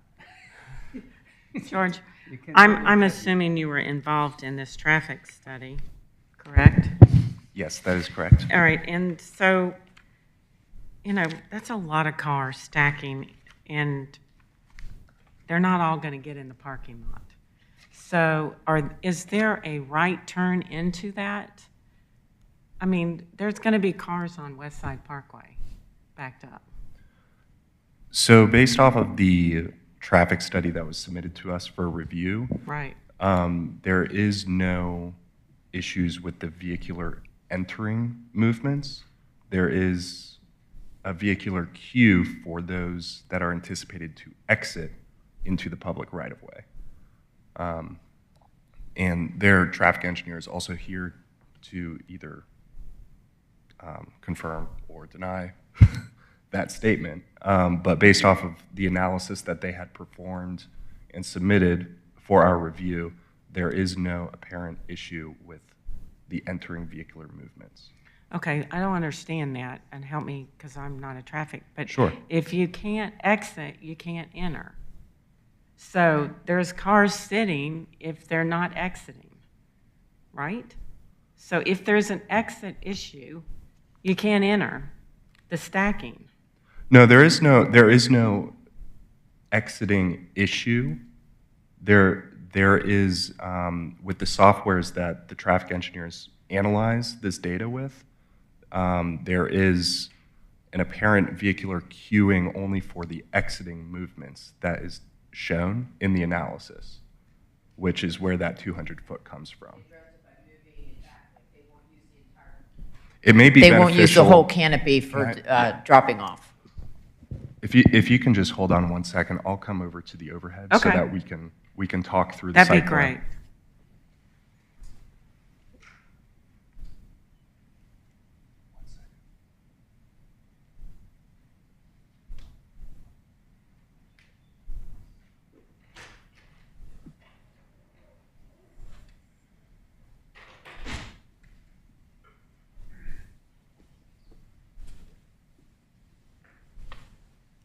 Hello.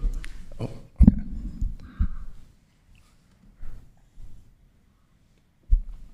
Okay, so just to reiterate what your concern is regarding the current layout with the vehicular stacking for entering movements into the site, correct? Okay. Based off of the traffic study that has been submitted by the traffic engineers for our review, they, in both their report and also the provided softwares that they utilize to analyze these concerns, there's no apparent issue with vehicular stacking for entering movements. They, in their current site plan, are showing this vehicular snaking through the current parking lot layout in order to provide as much of a conservative stacking capability as possible. Based off of the data that they analyze and had submitted for review, there is no stacking issue for entering movements. There may be some safety related concerns, as we had talked about with this easement access. One of the conditions, condition number 8, kind of addresses that, where staff is recommending two-way stop control. Stop signs on either side of this access easement in order to maintain fluid access between their site and the adjacent sites. So are we to interpret this on the drop-off of the ingress portion is that they've modeled to where at any given time the system could bear up to 59 cars stacked on the ingress, but that doesn't mean necessarily they expect at any given time to have 59 cars backed up. That's just what the load could bear. Yes. It's the exit where they could have cars backed up. Yeah. And there But it wouldn't be simultaneous to also having the 59 snaked around as well that we're dropping off or that were in the system. I'm sorry, can you repeat that last part? You're just saying there could be somewhat of a backup when folks are leaving on the egress, but not on the ingress side of it. That is correct. Okay. Yes.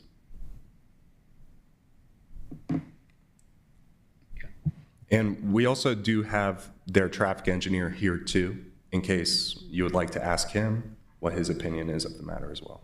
Okay, and then if they increase the traffic and the enrollment to 600, you're very comfortable with saying that this is going to handle twice as many cars.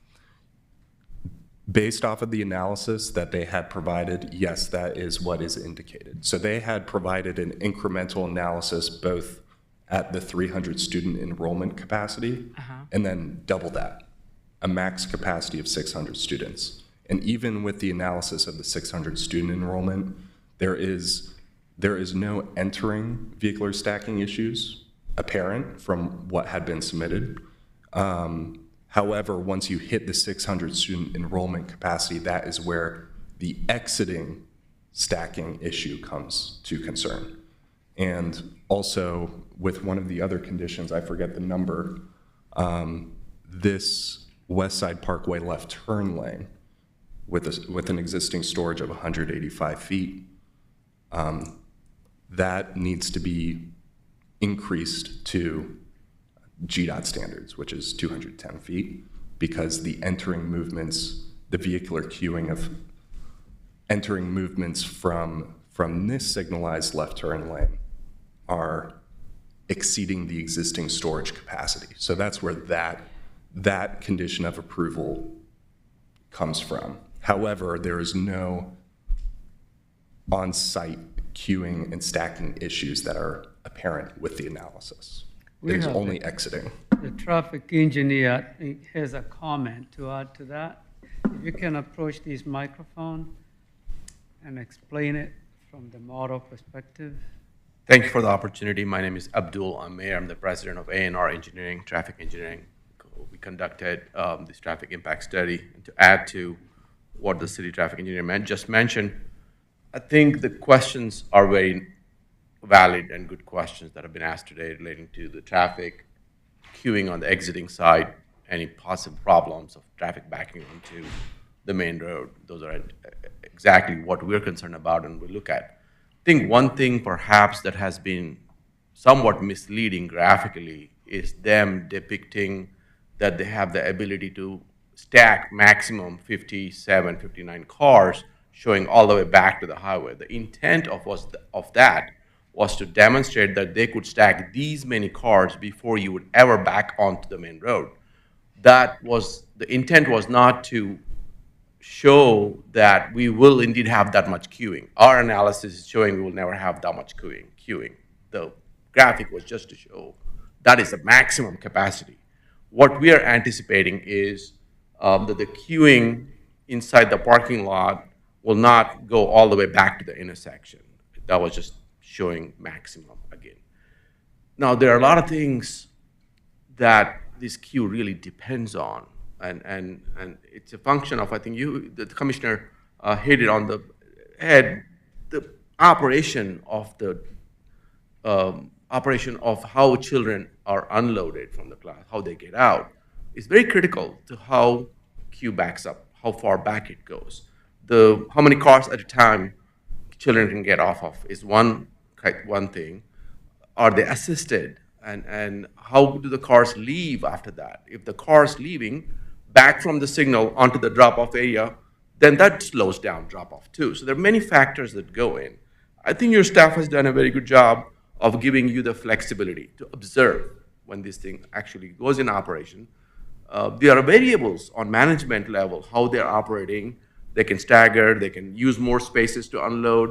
So all those variables together determine how long the queue backs. If the queue is backing up to the intersection, then the staff has put in conditions that they must adjust these factors that are within their control to manage the queues so they don't back onto the highway or the exiting queues don't back into the drop-off area and hinder activities. So I think the general criteria within the conditions gives the staff the ability to require them to change things, and they can do certain things to change. Lastly, what I would say is on the exiting side, there are two ways to exit. That is really a release valve. They can see if things back from the drop-off area towards the signal. Then they can have volunteers who can force people to start moving towards the right-in, right-out driveway and make right turn there.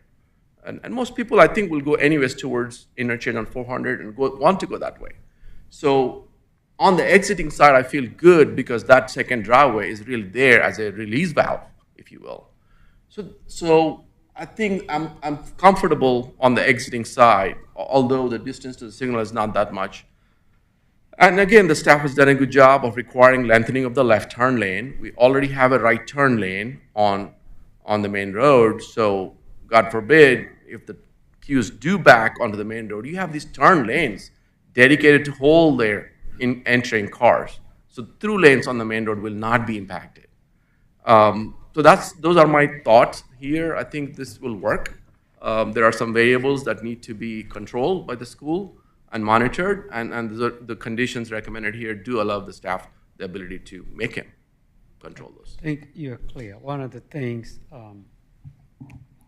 is there is a provision if there are any problems. This iPad keeps going off. If there are problems, there is a remedy. Appreciate it. So that would be the fallback. I'm just going to say, like, when I was on the school board, I know almost no schools that did not have to change their drop-off policy, their patterns at some point or another. So I think the traffic engineer's use of the term variables is really important because you can make modifications. And the other thing, I think, you see 600 and you kind of go, oh my gosh, 600. I've had my kids in private school, I've had my kids in public school. When I was in private and we had to drive, everybody was in carpool. Nobody wanted to drive every single day. So there are generally multiple families in a car even, so. I think condition 8 is the one that I was talking about, that provides the remedy if there are problems. Yeah, so that's another variable that they could use, the phased. Correct.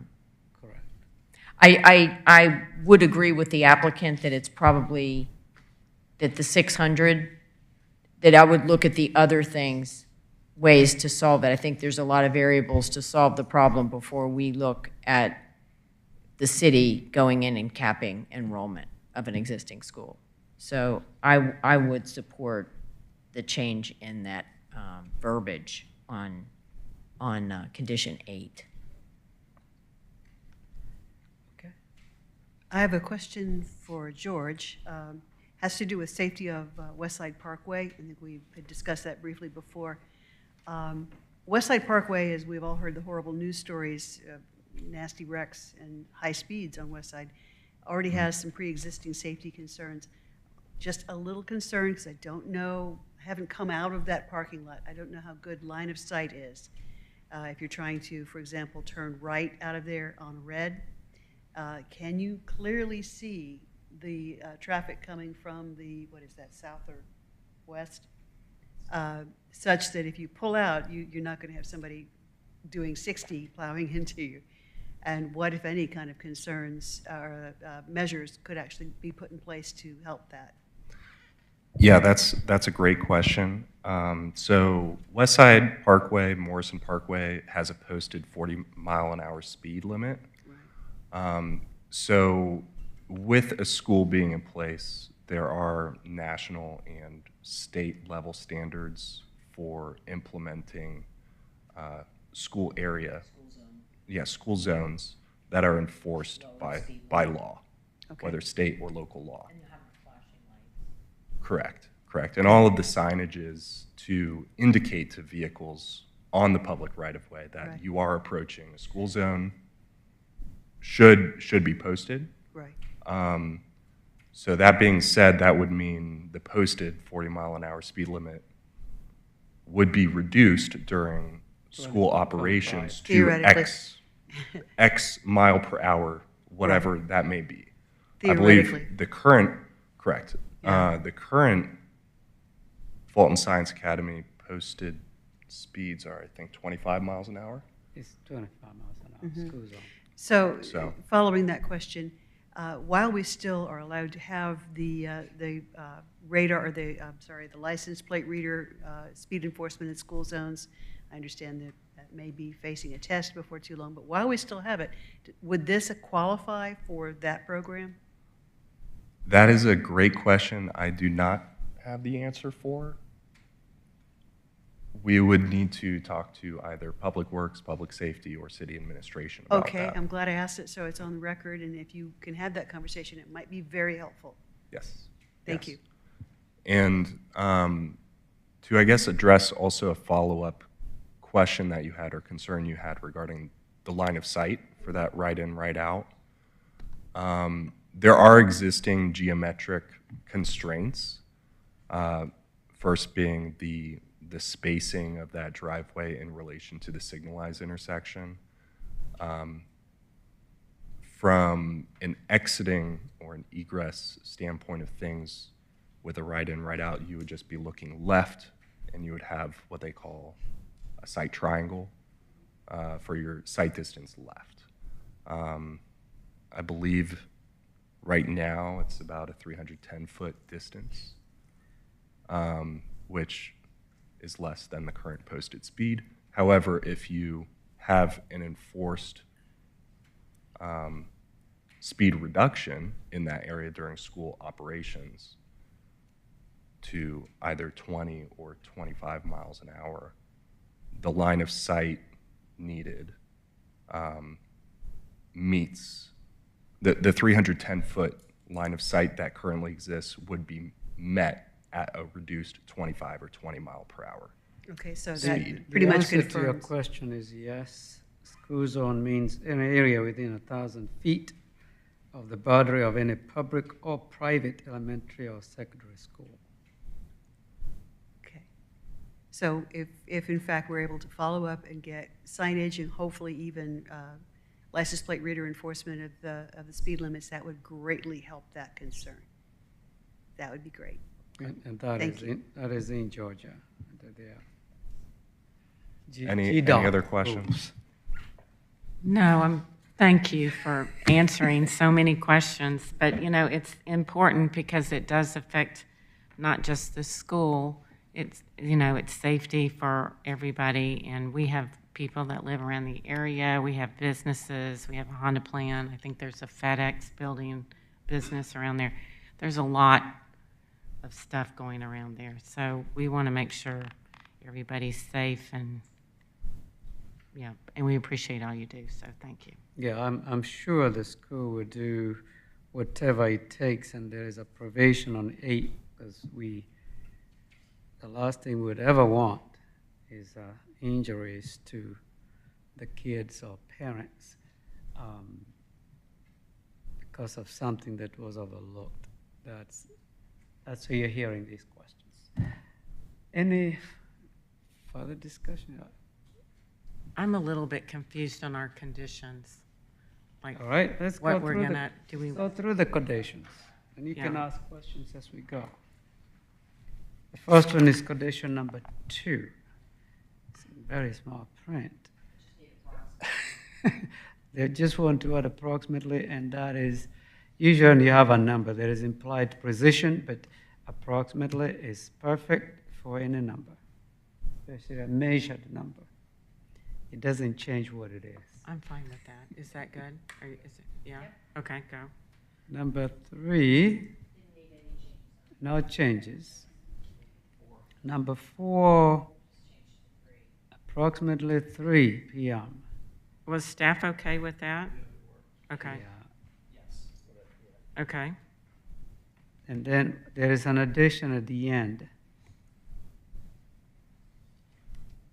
Shall have flexibility in modifying the daily schedule based on the needs of the, okay.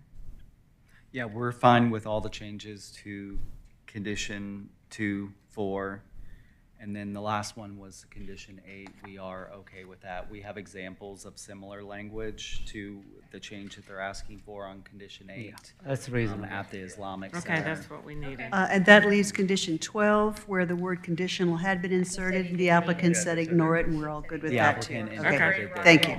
We're good. You got your answer. All Okay. right. Anyone willing to make a motion or ready to make a I'll motion? make a motion to approve MP-25-01/CU-25-05 Fulton Science Academy, Cousins West Side, MP Pot R, subject to the following conditions with the modifications to number 2, the area within the existing building, which is approximately 53,000 gross feet. 110. Is that gross square feet? Subleasing shall be permitted in the approved space. And number 4, we're changing the times from after 3 o'clock and beginning at approximately 3 o'clock p.m. And then at the end of that sentence, FSA shall have flexibility in modifying the daily schedule based on the needs of the FSA community. Item 10, oh no, excuse me, number 8, we're changing phased arrival and dismissal schedule times. And, excuse me. Oh, and striking limiting school enrollment, I'm sorry. And then item 12. What? And that's it? Yeah, 11, 12. Okay. I'll second. Motion has been made, properly seconded. Any further discussion? I'll start off to say I have never seen any application in the 17 years I've been in the Planning Commission where all the changes made by the applicant were accepted, each one of them. This is the first time.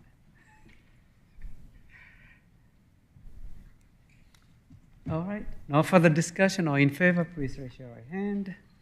Motion carries, and it goes before council on February the 24th. They will make the final decision. They'll probably have additional questions. Is there anything else to discuss? Hearing none, meeting is adjourned until March, the next meeting. Have a great night.